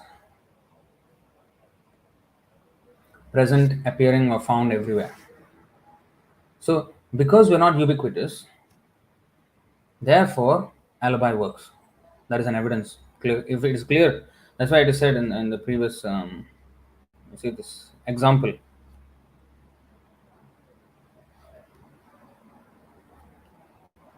You see this alibi. She has an alibi for the whole yesterday evening. What is that? That means she has a evidence that she was not there for the whatever crime that she was alleged for. So that is Yogameshwaram, appearing in every place at the same time and yet not being there, inconceivable to our mind. And that's exactly what God should be. He is inconceivable. If he was conceivable, then he's not God. So, but although he's not conceivable, always in scriptures we will find references to some conceivable idea to give us an idea of the inconceivable. What do I mean?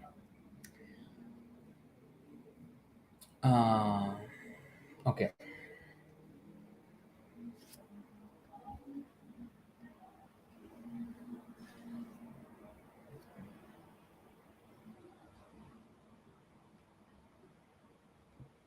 Okay.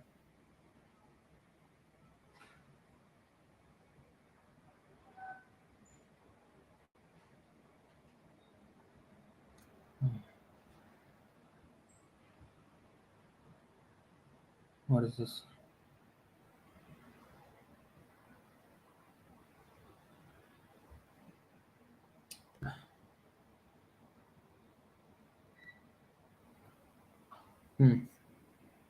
You see here, क्रीडस्य मोघसङ्कल्प पूर्णनाभिर्यथोर्नुते तथा तद्विषयां धेहि मनीषां मयि madhava. O master of all energies, please tell me philosophically all about them. You play like a spider that covers itself by its own energy, and your determination is infallible. But his determination is infallible, and therefore it is the most dependable. His systems are most dependable. So the example is given here, spider. Spider has its whole web.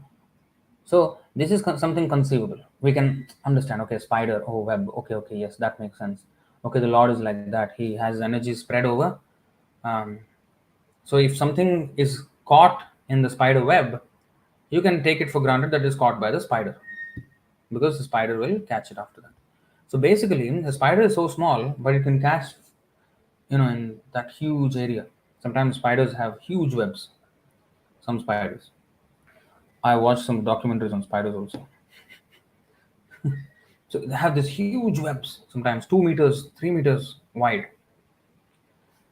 So the Lord staying in one place, Goloka eva nivasati akhilatma-bhūta, the spider is a good example. But every example that gives us an idea of the Lord can only be partial. Because there is no such example where, like the king is an example. He is, by his rule, whole country, the rules are going on, law and order, but he's not in every house and every street corner.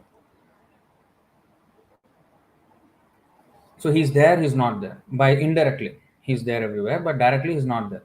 But Krishna is different. He is directly and indirectly everywhere, and yet he's not here. That is inconceivable. And that is why it is called Achintya Bheda Abheda Tattva. That is the whole, thing about the Lord. So every example that points to the Lord can only be partial. Every analogy, because every analogy that we already find in this material world is kind of an offshoot of the unlimited potency of the Lord.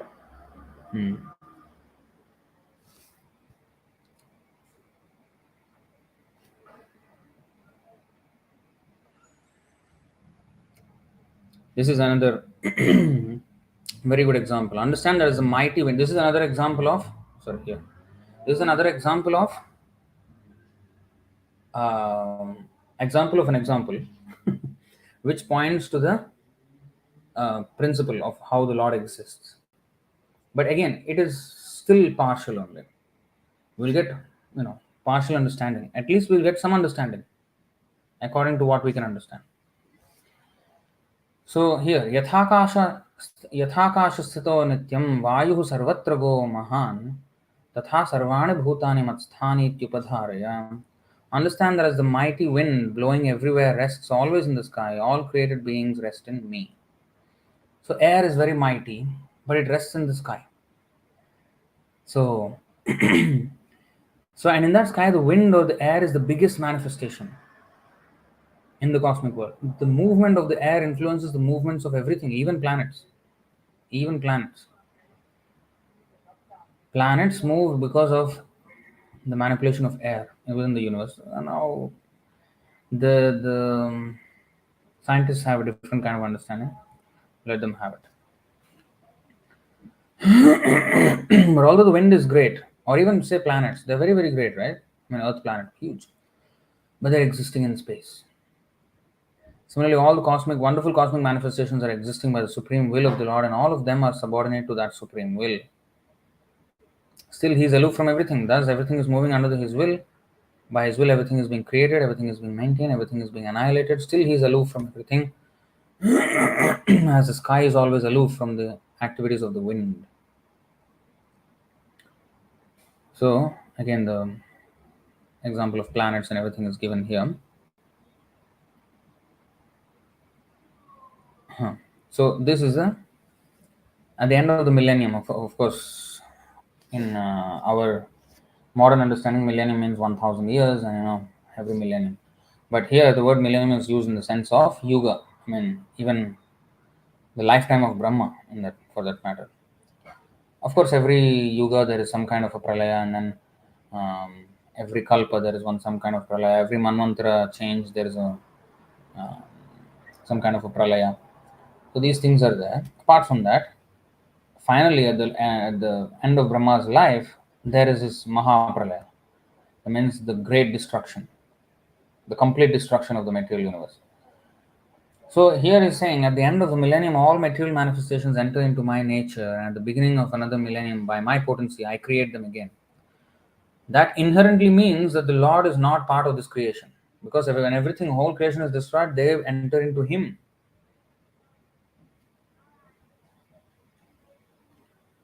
Prakritim yanti mamikam. They enter into my nature. Kalpakshaye punah tani kalpado visrajamyaham. I create. So a creator always exists before the creation, right?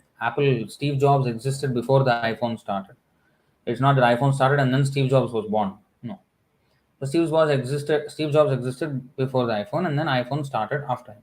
So the creator is always existing before the creation. So by saying that the whole material manifestation is, created by me and annihilated by me, after annihilation it enters into me, that means the Lord is beyond the creation. And who is this? Shankaracharya says Narayana Parovyaktat. Narayana Parovyaktat. I mean, he is beyond this material manifestation. He is beyond even the unmanifested nature.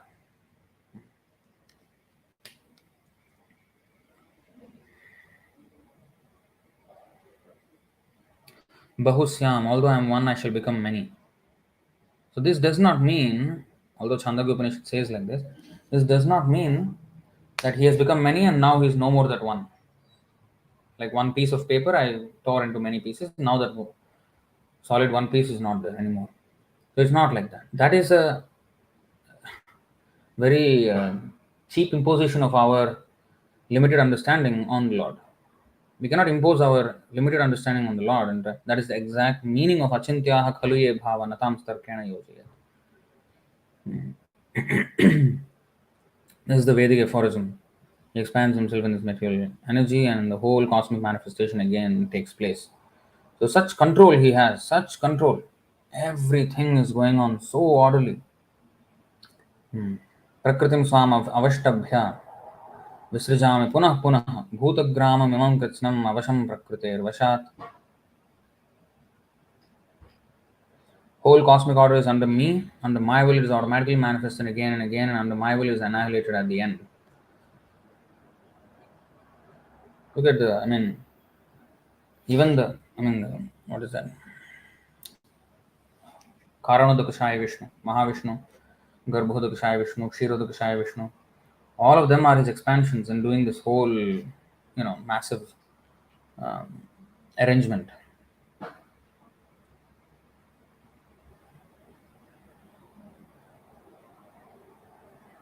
This is now very interesting. Now here in the purport, Prabhupada says that all the species existed right from the beginning of creation, and everybody has started acting right from the beginning of creation. And that means they're acting based on their previous impulses of their previous lives. And those lives, even though, see, for example, when Brahma dies, before the next Brahma comes, there is a long period of slumber, billions and trillions of years. And then another creation takes place. So, that creation, when we come out, how do we remember what we had? Even now, also, we don't remember what I did in my previous life. What to speak of, after being asleep for trillions of years, how do I remember? So, the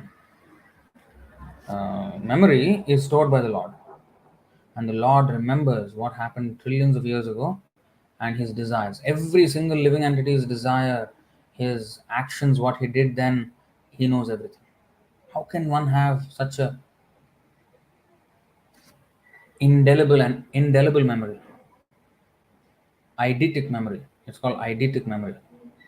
EIDITIC. Eidetic memory. That means it's complete. You can't forget. Let's look at that word.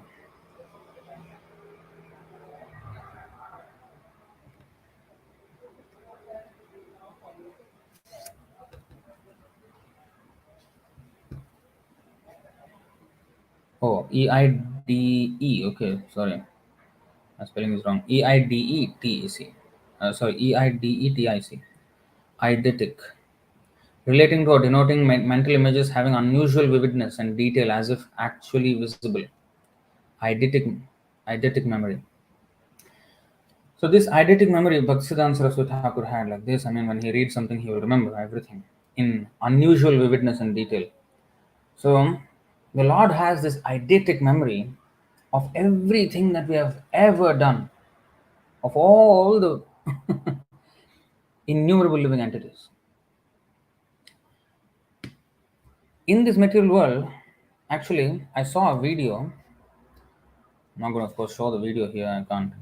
I can, but what I'm trying to say is there's a video where about 2 or 3 people were shown as a documentary where they had this eidetic memory and it was a problem for them. They want to forget, they cannot forget. They are remembering these unnecessary details. For them, it's unnecessary because they can't do anything with that, right? And the whole life, whatever happened like 50 years ago, they can remember. What they read, they can remember. Everything in detail. Now, you may say, wow, that's wonderful. I want to have that. But they have it already. And they're suffering. Why? Because It's too much for them to handle. Too much for them to handle.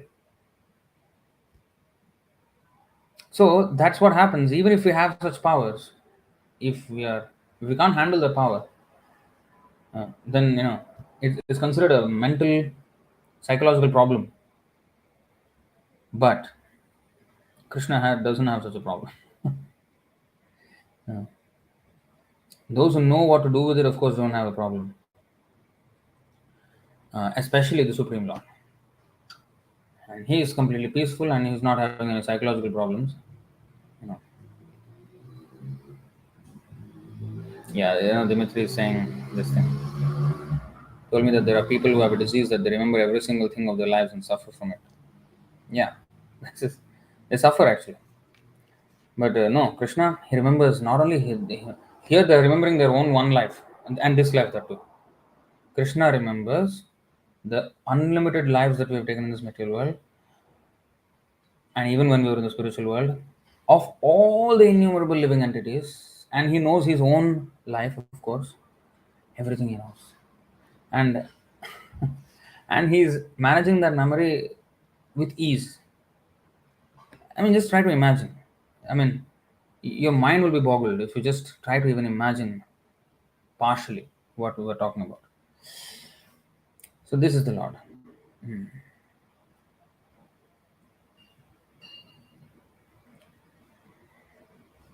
It's like we're frozen in time.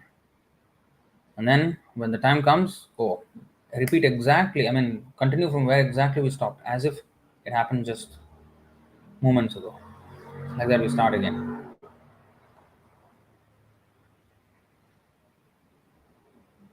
And then finally, and after creating different species of life, he has no connection with them. The creation takes place to accommodate the inclinations of the various living entities, and so the Lord does not become involved with it. So he does not. He's aloof from the whole thing. He's not, you know, he has no direct connection with them at the same time. Now, after having said all this, I've already mentioned this earlier. So, although his energies are taking care of everything, but when the devotee calls the Lord personally attends to the devotee, and not just one. Even if there are millions of devotees, he will attend to every single one of those devotees individually at the same time. So he cuts through all that bureaucracy, and directly you can communicate with the Lord. But to, of course, do that, one must surrender to the pure devotee. Hmm. So then, when the pure devotee is satisfied, then the Supreme Lord is satisfied. And therefore, bhakti is such a potent process. And this understanding of this 9, 4, 9, 5, 9, 6, this understanding is the complete harmony between monotheism and so-called polytheist understanding, theistic, monotheistic and polytheistic understanding. Well, some religions are monotheistic, like one god. Like Hinduism, they say, oh, it's polytheistic. We have many gods. But actually, it's not true. They're all demigods. The harmonization of both these concepts, how can it be one monotheistic and polytheistic at the same time? Well, this is the answer. So it's not actually multi-gods, they're demigods, and it's all in this hierarchy of management, hierarchy of um, investment of power. Um, so in that way, everything is being carried out. But at the same time, God is not dependent on that entire hierarchy and that system. If that is taken out, the Lord can manage everything by himself. But then why then hierarchy? Service. We also, what are we doing? We're trying to serve the Lord. With what? With ingredients taken from the Lord, with intelligence given by the Lord, with the body given by the Lord, with the soul, who is the Lord's part and parcel. So, what are we actually offering to the Lord? Bhava. Bhavagrahi, therefore, the Lord is Bhavagrahi Janardana. So, those who want to serve Him in administrative capacities, they are given the chance to become demigods. Only giving them chance to serve, that's it. It's like the deity, the Archa Vigraha. We are not idolaters. We are not. We are neither idolaters. We are not nor iconoclasts. Iconoclasts are those who don't believe in an image. They destroy images, like what happened in India in the past few centuries. The Muslims, they destroyed so many temples and deities. So we are neither of them. We are not idolaters, we don't worship stone, and at the same time we don't deny the possibility, not just possibility, we don't deny the will of the Supreme Lord to manifest in the form of material ingredients to accept service, direct service from the devotees. So the Lord is directly, the deity is directly the Lord. The sound vibration, Krishna's name is directly Krishna. It is not this indirect understanding where it is the energy of the Lord and therefore it is it is Lord is there and not there. No, no, no. In the case of the Lord's holy name, in the case of the Lord, deity of the Lord, He is directly there. Okay, then the next question comes. If the Lord is directly there, then how come these invaders in India, they were able to destroy those deities and the Lord is there?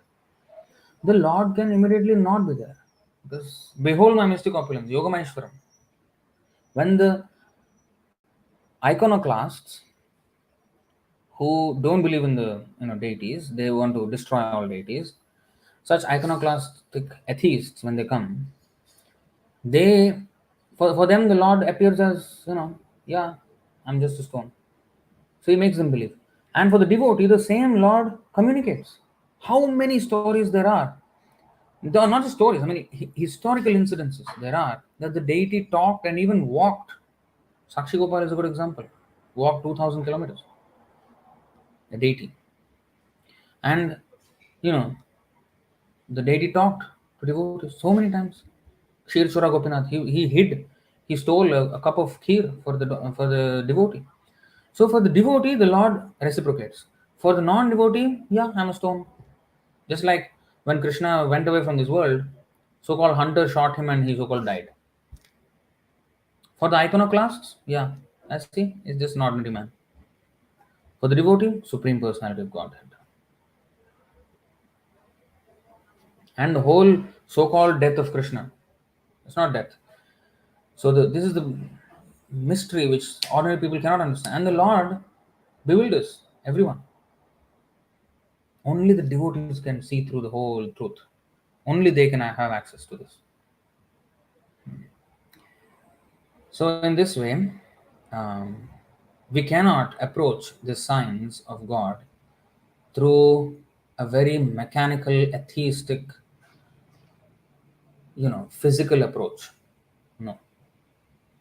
The Lord's existence transcends all of that. There is a nice verse for that, right? I think by Yamunacharya. This was, oh sorry.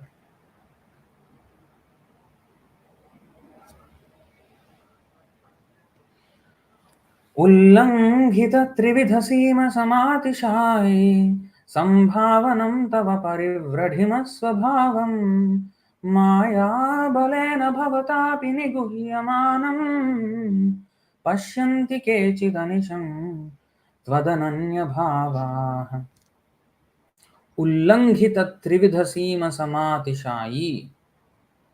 This is the point. Passed over. So, oh my Lord, everything within material nature is limited by time, space, and thought. Your characteristics, however, being unequaled and unsurpassed, are always transcendental to such limitations. So, the Lord is transcendental to limitations of time, space, and thought. So, whatever the scientists can think, what is a thought? So, He is beyond that. Therefore, mundane systems of science are completely fruitless in understanding the Lord, the presence of the Lord. Your characteristics, however, being unequaled and unsurpassed, are always transcendental to such limitations. You sometimes cover such characteristics by your own energy, but nevertheless, your unalloyed devotees are always able to see you under all circumstances. See, under all circumstances, the devotees can see the Lord and His hand in everything. Non-devotees, this entire grand cosmic arrangement cannot convince them of the presence of the Lord. Whereas for a devotee, the simple-minded, a flower can remind him of the presence of God. I think 3 9:11. I think it's slightly different.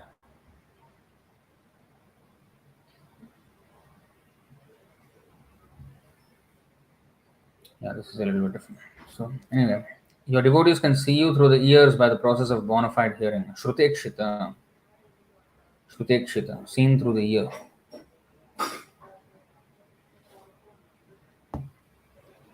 So, I'd like to stop it there. Any questions or comments, then we can address.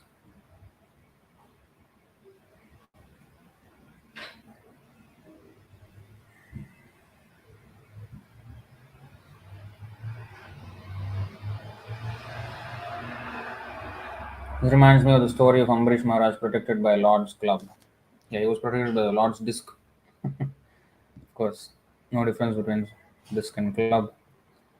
And although these disc and club are also persons, you know, and it is said that the alvars of the Sri Sampradaya are actually different weapons of the Lord, different parts of the Lord. No, Lord's paraphernalia, sorry. Kaustubha gem incarnated as King Kulashekar Alvar. So, in that way, I mean, they're actually persons. Even the Sudarshan is actually a person.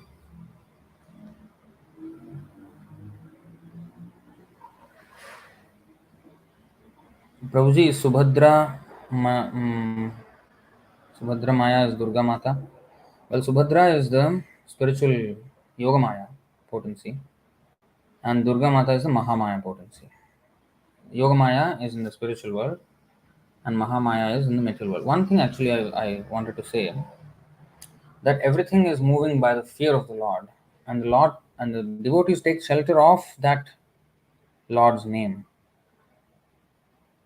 And Yashoda, Mother Yashoda, she controlled that Lord. And Kunti Devi was bewildered. I think I should show that. 1:8:31. I think you all know this. Gopya ददे त्वयि कृतागसिदाम तावद् याते दशाश्रुकलिलाञ्जनसम्भ्रमाक्षम् वक्त्रं निनीय भयभावनया स्थितस्य सा मां विमोहयति भीरपि यद्बिभेति. My dear Krishna, Yashoda took up a rope to bind you when you committed an offense, and your perturbed eyes overflooded with tears which washed the mascara from your eyes. And you were afraid. Although fear personified is afraid of you, this sight is bewildering to me. So, Yogamaya creates this kind of situations.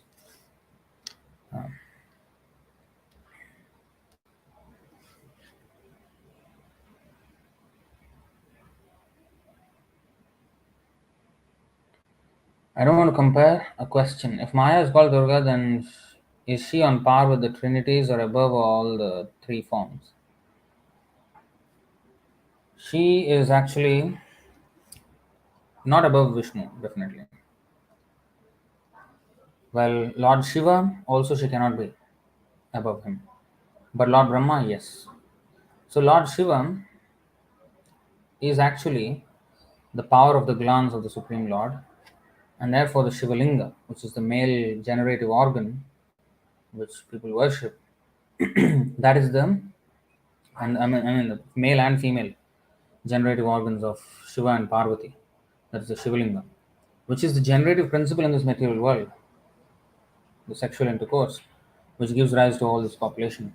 So, the Lord glances over material creation and impregnates her. That glance incarnates as the glance of the Supreme Lord incarnates as Lord Shiva, and therefore he is so powerful that he alone can actually control uh, Maya. Of course, sometimes of course, that is Mohini, but he became a little bit bewildered. But otherwise, he is Dhira. So Brahma, yes, he is an ordinary living entity. So Maya has complete control. So Vishnu, no, cannot. She is under the control of Vishnu. But that's why her name is Vaishnavi Devi. She is a servant of Vishnu.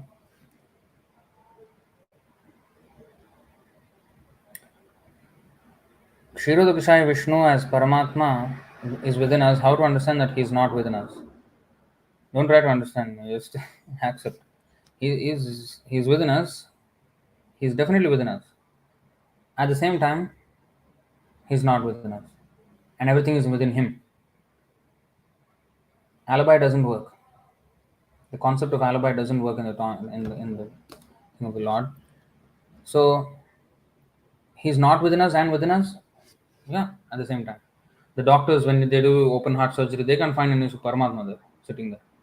They can't find the individual soul also. Paramatma is said to be 8 inches. So big you should be visible, no? But not visible. I'm not there. Devotee, Hanuman. He tore open his chest, Sitaram was there. So devotees can see him, non-devotees cannot see him. So in that way you can understand that the Supreme Lord is there and not there.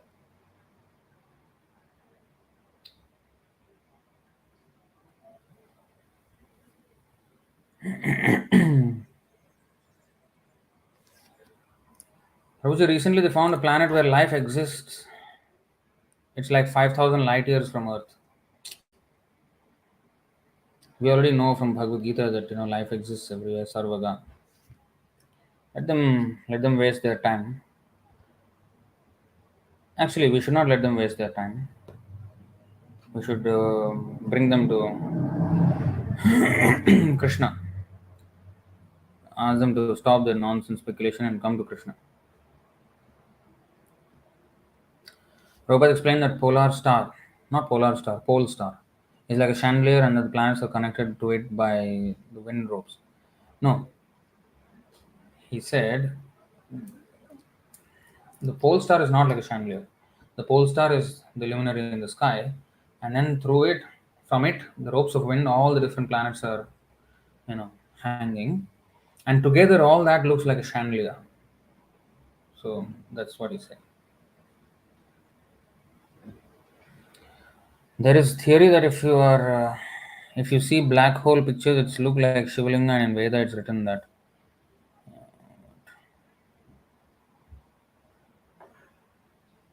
I don't want to speculate.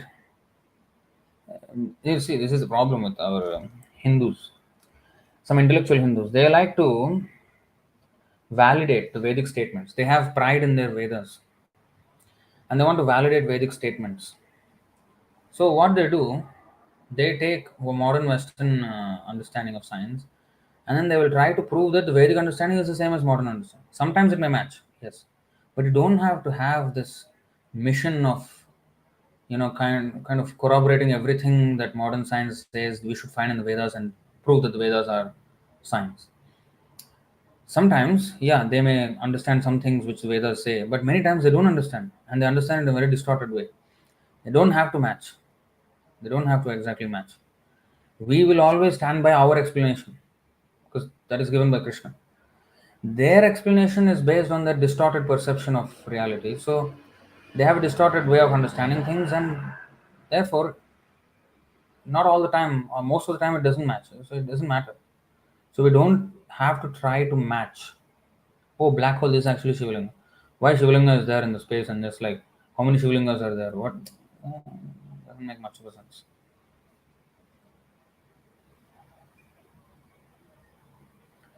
Pole star rotates, that's why planets also have their own rotation. Amit Shukla, Prabhuji, when you get time, please make a video on planetary system. I'm not at all an expert in this. I can't myself understand how to picture the whole thing. Um,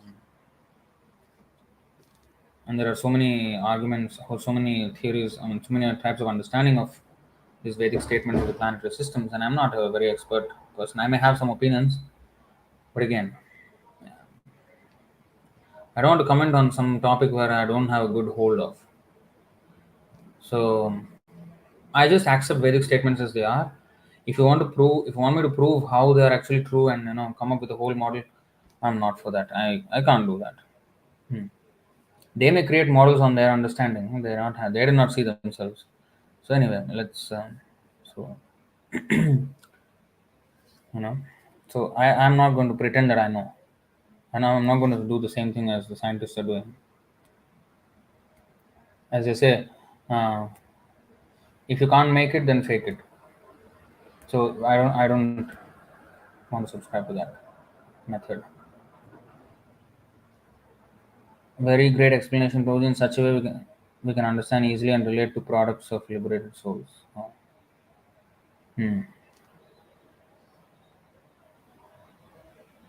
So a devotee should be like Saragrahi.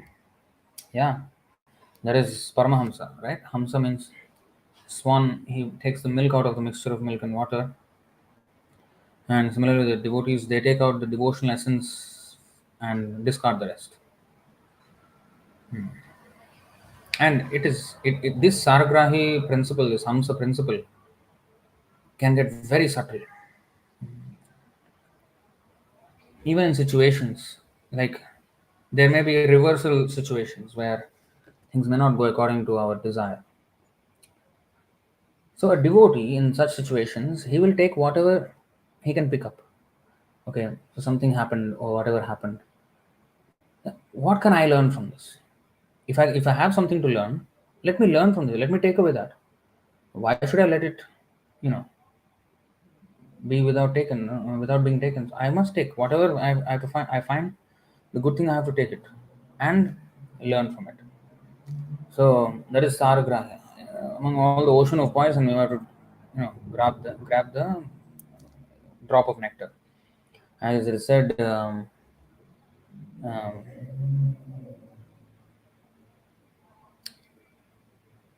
loshtradapi kanchanam, loshtradapi kanchanam. So even in the garbage, if you find gold, you should take it. So garbage may happen. Actually, nothing is garbage, because the Lord. If we should understand one thing: the Lord is always our friend. Whether reversals happen or whether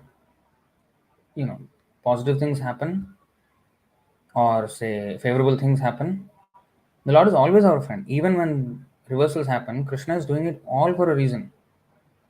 Never should we complain. Like if you see Pandavas, they went through all these kind of things, but they never complained. Now, of course, I'm not in the level of Pandavas, right? But I have to take inspiration from them. What other way do I have to come to that stage? Now, I know I'm not in the level of Pandavas, or I'm in the level of a pure devotee, but I have to become a pure devotee. It's not that, you know, we don't try, oh, I'm fallen, I'll remain fallen. No, I want to serve the Lord. I want to purely serve the Lord. I want to always remember, I want to come to that stage.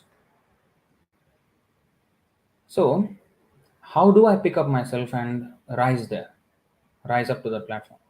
So, I have to take Sara and be inspired by that. Yes, I'm not there, but yeah, this is the example I should follow.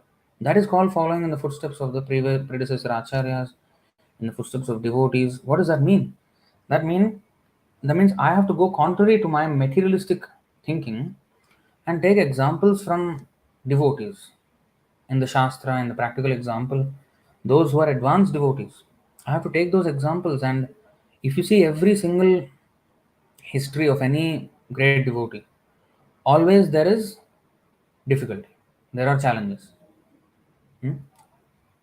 And in all those challenges, a devotee never complained. And seemingly reversal happened. Like, for example, Dhruva Maharaj. I mean, his stepmother shouted insulting words, absolutely insulting words. But what happened? Now he's sitting in the pole star and everybody is looking at the pole star to take direction. How did that happen? How did that happen? Because everything that happens is for our own good. So the stepmother shouting at Dhruva Maharaj is good. That increased his determination to serve Vishnu. I mean, that led him to Vishnu, and he was so determined to serve, and 6 months he became perfect. So never should we think that something. Of course, in hindsight, it is easier to say, "Oh, that was the plan of the Lord." But when it is actually happening right at the moment, and we don't know actually what is going to come out of it, like in Dhruva Maharaj's example, we know what happened in the end, and then because it is past now, and therefore we're looking back. Okay, now we can map the incident and the result, the consequence. But now, when it is happening to us, we are unable to map it to a result, and we don't know where it is taking us. But still we should have the faith that this is Krishna's plan. And no matter what it is, sukhe dukhe bhulo na ko, sada hari naam bolo re. Mathuno Thakur, Narottam Das Thakur, they sing. Whatever it is, you carry on your devotion service without stop, no matter what. Then that is called saragrahi. You know that verse, Trinadapi Sunichena Tarorapi Sahishnuna Amanina Manadena Kirtaniya Sadahari. So Kirtaniya Sadahari is the essence of our life. What are the distractions that do not enable us to catch that essence of Kirtaniya Sadahari? When we are not Trinadapi Sunichena, when we are not humble, when we have pride, that will block our constant engagement in devotional service. What else will block? If we are not tolerant, if we are intolerant, if I can't tolerate smaller things, how can I mean, life is not going to be a fair, oh, you're a devotee. Hare Krishna. Here, red carpet, man. Please, come. No, no, no. This is not, some red carpet. In fact, Bhaktivedanta Saraswati Thakur said the path of devotees will be set by thorns. Thorn carpet for you. Come, Vaikuntha. Thorn carpet. That is for devotees. Yeah? What does that mean? That means you'll be tested. Left, right, center will be tested. Clean, super test. Everything will be tested. So, that is what we have to know. That we have to be ready. It's not, we should not ask Krishna to make our life easy, peasy. No, no. Krishna, give me the strength that no matter what comes, I will never give up your lotus feet. I will never give up your service. No matter what. The other day somebody shared a video. I don't know where is the link now. No, it's not somebody shared. It came up in the YouTube. So there is this spider or insect. So the drill, battery drill, where you can put a screwdriver and zzz, and then it will turn by itself. So that drill, it was that screw drill was put, and then there was a spider at the tip. Now he did like that a little bit. It turned. Usually anything will just fall off, right? It did not fall off. And then he turned, and then at one point he full speed, zzz, and that spider was not giving up. After the whole thing is still stuck there. I was thinking, that's how we should hold lotus feet of Krishna. That's how we should hold. The Maya will take us for a spin like anything. But no matter what, we have to hold. I don't know how it held on to that. Impossible. You will see. If you see it, it will look impossible. It's a pity that I did not save it. So that is how we have to hold on to Krishna's lotus feet. It was really turning zzz, and after that, still the spider is there. How is it possible? And the surfaces are smooth, right? It's not like rough. You can have some grip. But no, it was so tightly. I don't know how it held on. But that is how we have to hold on to Krishna. So that is the strength we have to pray for. Krishna, Prabhupada, Chaitanya Mahaprabhu, Narasimhadev, please give me the strength that no matter what comes in, Gurunapi vicharyate, yam labdhva chaparam labham manyate na adhikam tata, yasmin sthito na dukhena gurunapi vicharyate. Gurunapi vicharyate means what? The greatest reversal may come.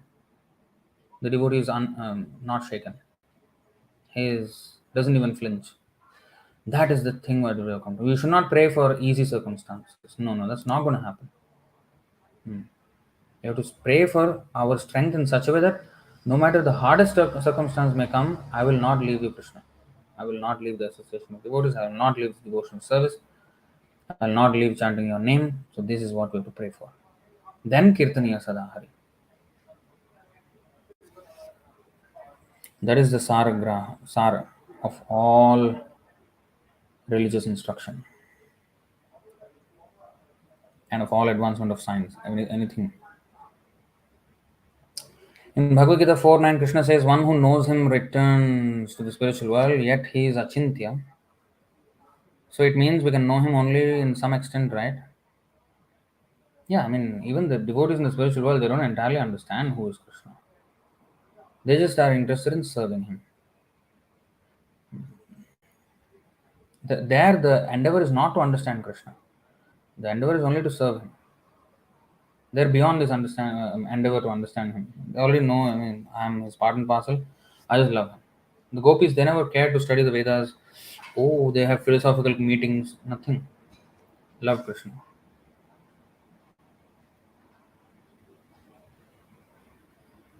I even heard from one devotee that black holes are Mahavishnu's pores.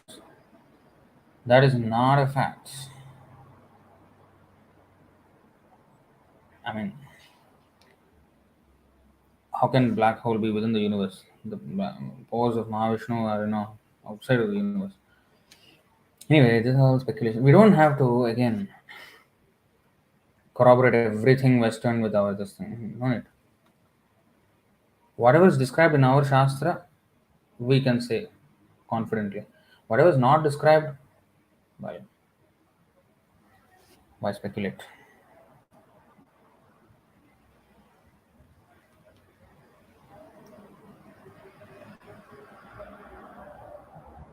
First of all, Dilip, first of all, forgive me, Prabhuji. I daily listen to your lectures. It is so inspiring, but I came to Krishna consciousness because of ISKCON, but I am now more into ISKM. My mind is asking, ISKM is not found by Prabhupada. How to follow ISKM without fear of thinking, am I following Prabhupada or not? See, Gaudiya Math was founded by Bhaktisiddhanta Saraswati Thakur. ISKCON was not founded by Bhaktisiddhanta Saraswati Thakur. Prabhupada started ISKCON. What was the difference between ISKCON and Gaudiya Math? In ISKCON, Prabhupada followed the order of his spiritual master. The order of the spiritual master is the active principle in spiritual life, not the institution of the spiritual master. If the institution of the spiritual master is the active principle of spiritual life, then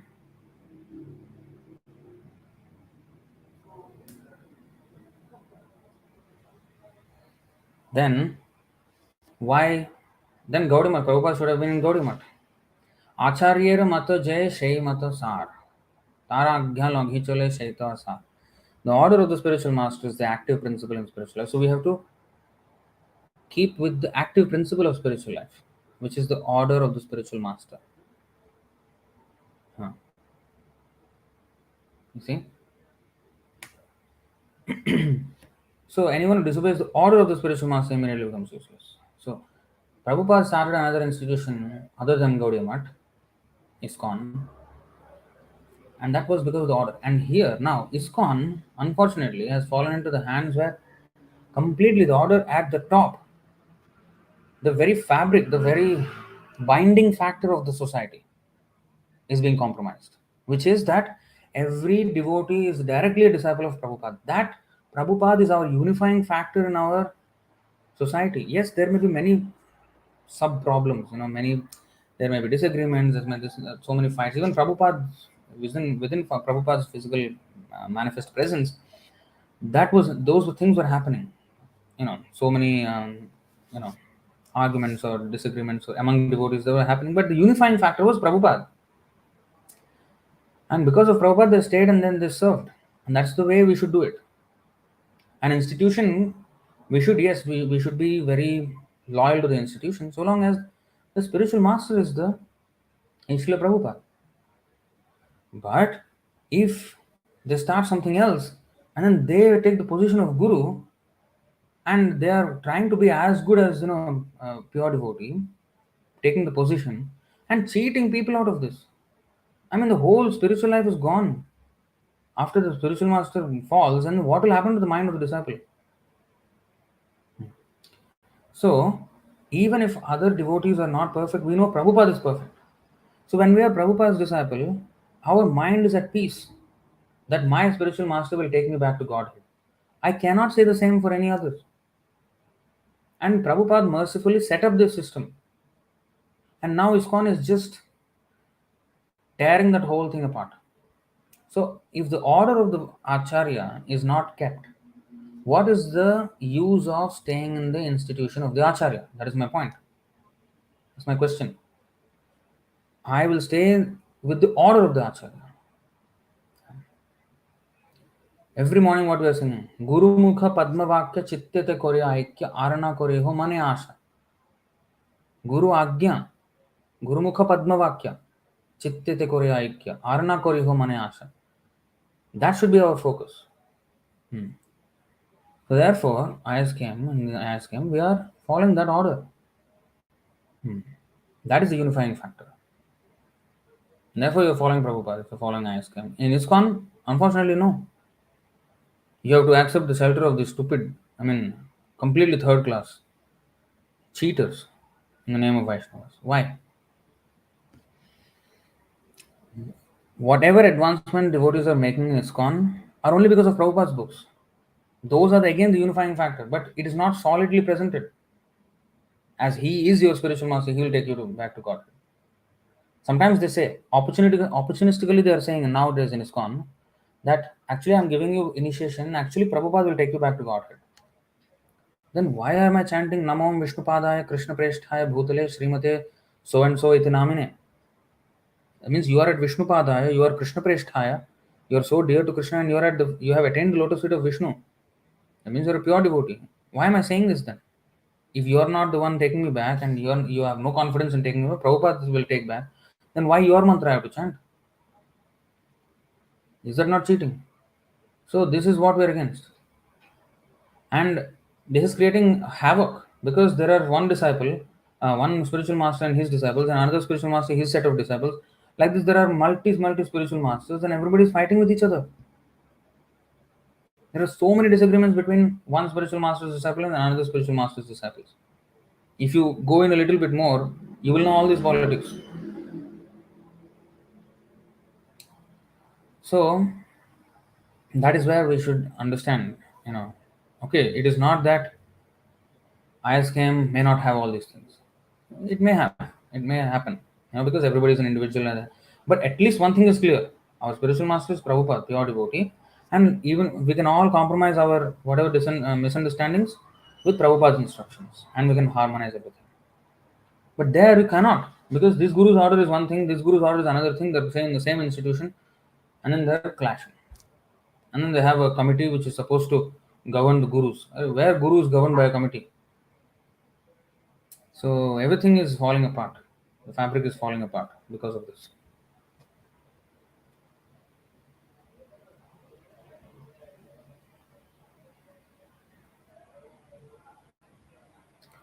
Are we culprits or Krishna? What we do is the will of Krishna. What we do is pre-decided. See, the judge gives the sentence to the criminal. Next 20 years of your life, you're going to be in prison. So the judge pre-decided what is going to be the fate of this person for the next 20 years. And what all the punishments he has to go through every single day, pre-decided. But based on what? Based on the crime of the criminal. So we are the ones, we have our, independence. And when we misuse it, then yes, we are, given a sentence. So that's what is happening. Yes, it is by the will of the Lord. The situation of the jail, the prison, is the will. The judge has passed a decision. Now, after going inside the jail, the criminal may transform himself and rectify all his mentality of criminal mentality and become a very nice person, because of which he will be released. He can be released and there can be parole, right? Parole. So he can be given pardon. He can be, what is parole? How to?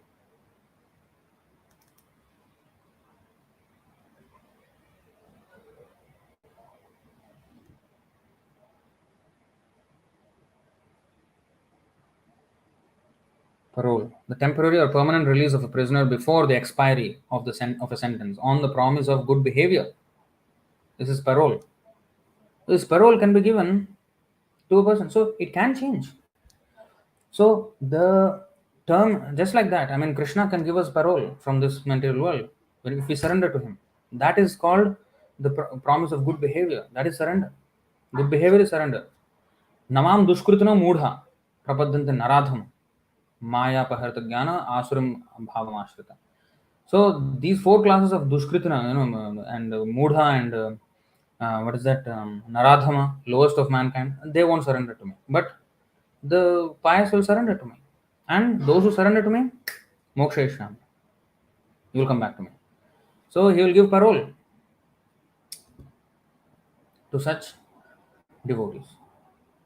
So Krishna, the pre-decided means that sentence is pre-decided. But inside the sentence, I can still have my free will, and I can choose to fight with other criminals and make my situation even worse, or I can rectify my actions and become, good mannered person and may be given parole. So both things can happen. So pre-decided, and yet we have our independence at the same time.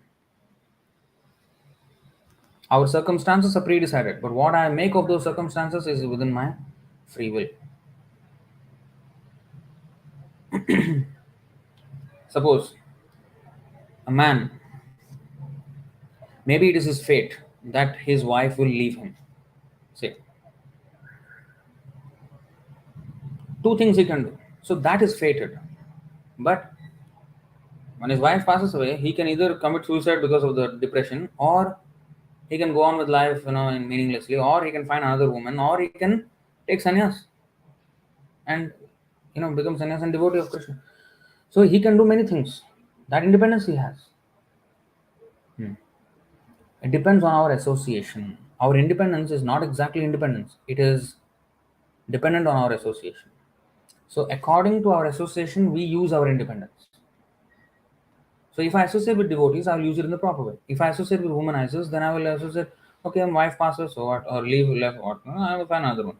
So depends on my association, depends on what I consider values in my life, and those values are, predicated upon my association. So that's how it goes.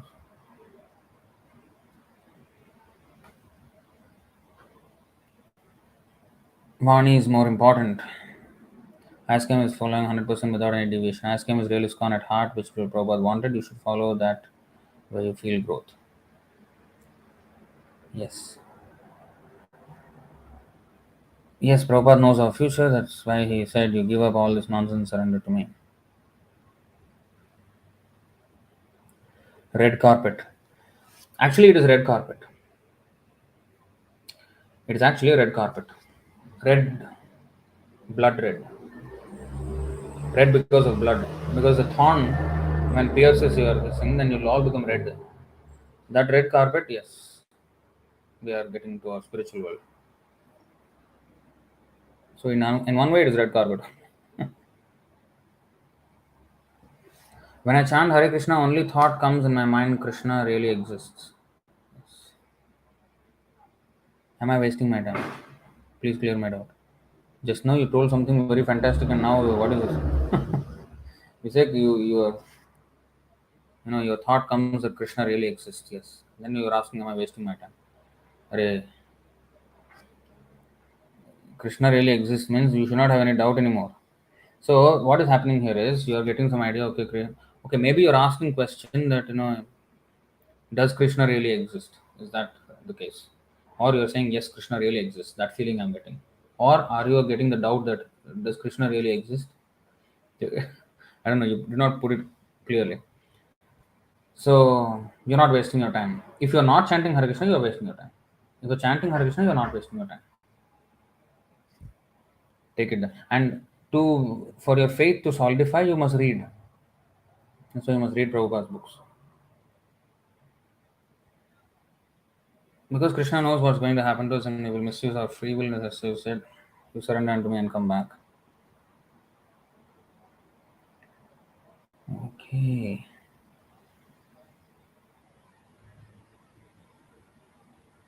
I don't know, Prabhuji, I have fear to leave ISKCON for some reason which even I don't know.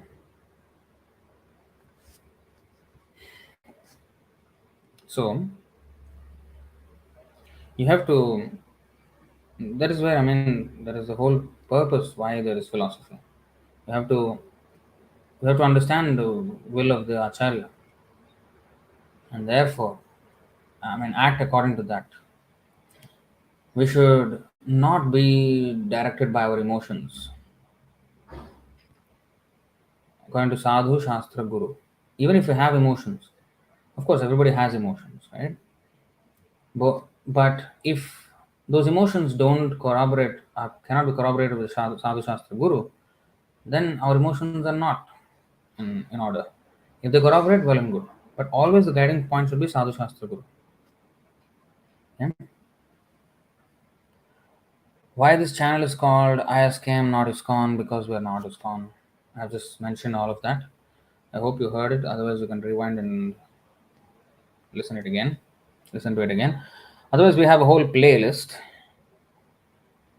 Um, Let me see.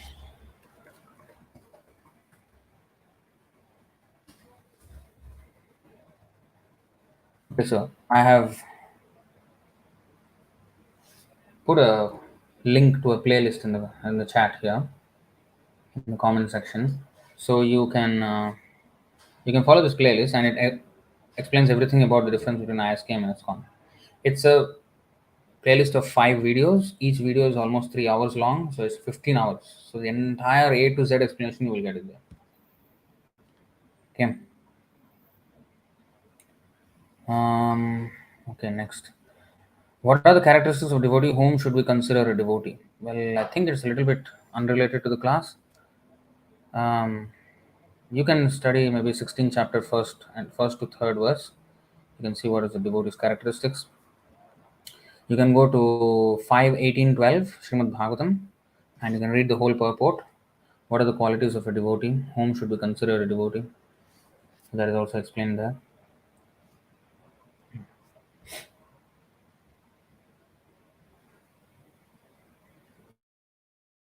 And explain this entirely now.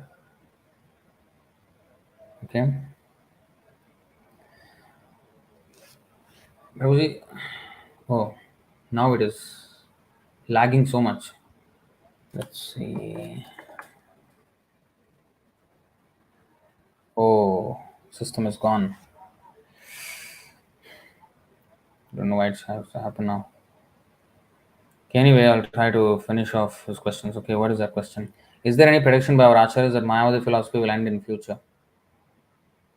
Well, we don't need a prediction. We just have to follow the order. And if Krishna consciousness can be spread everywhere, then yes. What is causing this huge spike in activity? The computer is completely bankrupt of resources.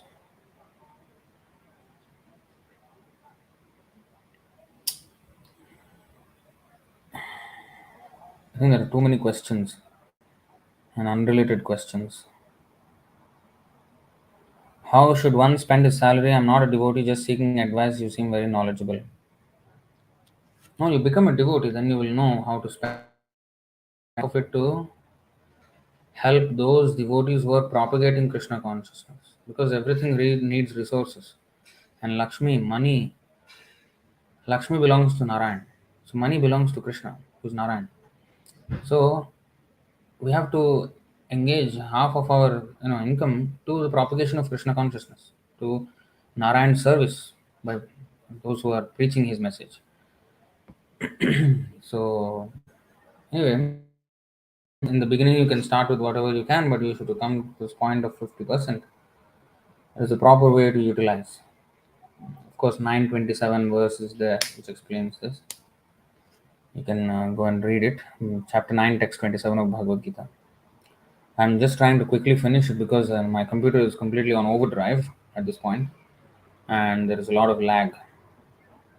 So I don't want to really keep this going for very long, because Advaita Vedanta is very similar to Islam. Yeah, more or less nowadays everywhere. I mean, every religion is tending towards impersonalism. That's why Prabhupada's Pranati mantra is Nirvishesha Shunyavadi. So we have to bring back the personal understanding of God everywhere.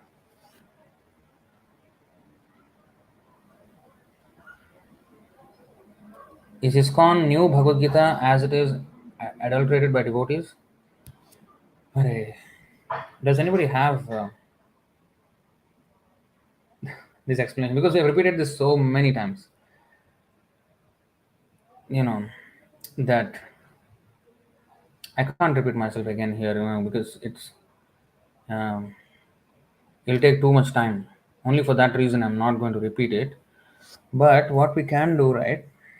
Where is we should have a proper link so that everybody asks anytime anybody asks this question, we should share those resources with them in an instant like that. Just like I just shared the Ritvik course. I have a shortcut on my computer. When somebody asks me about this Ritvik, what is the difference between ISKM and ISKCON? I just shortcut RTVIK Ritvik course COURSE. Enter, the whole link will come out. That's how I just shared the link on the screen. So I should create something like that for this, because so many times I have repeated on video, and also we have a PDF on it. We will come up with some link and so that we can do this properly. So, but I'm very sorry I can't repeat it here because of taking too much time, and because especially the screen is lagging, and also because it's not really connected to the class, the today's topic under discussion.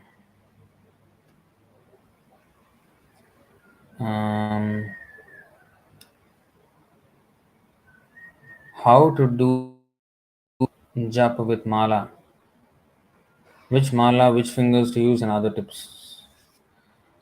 I think you make a search on YouTube. You should get some video. Hare Krishna Japmala tutorial or something like that. You should get some video, and you can learn.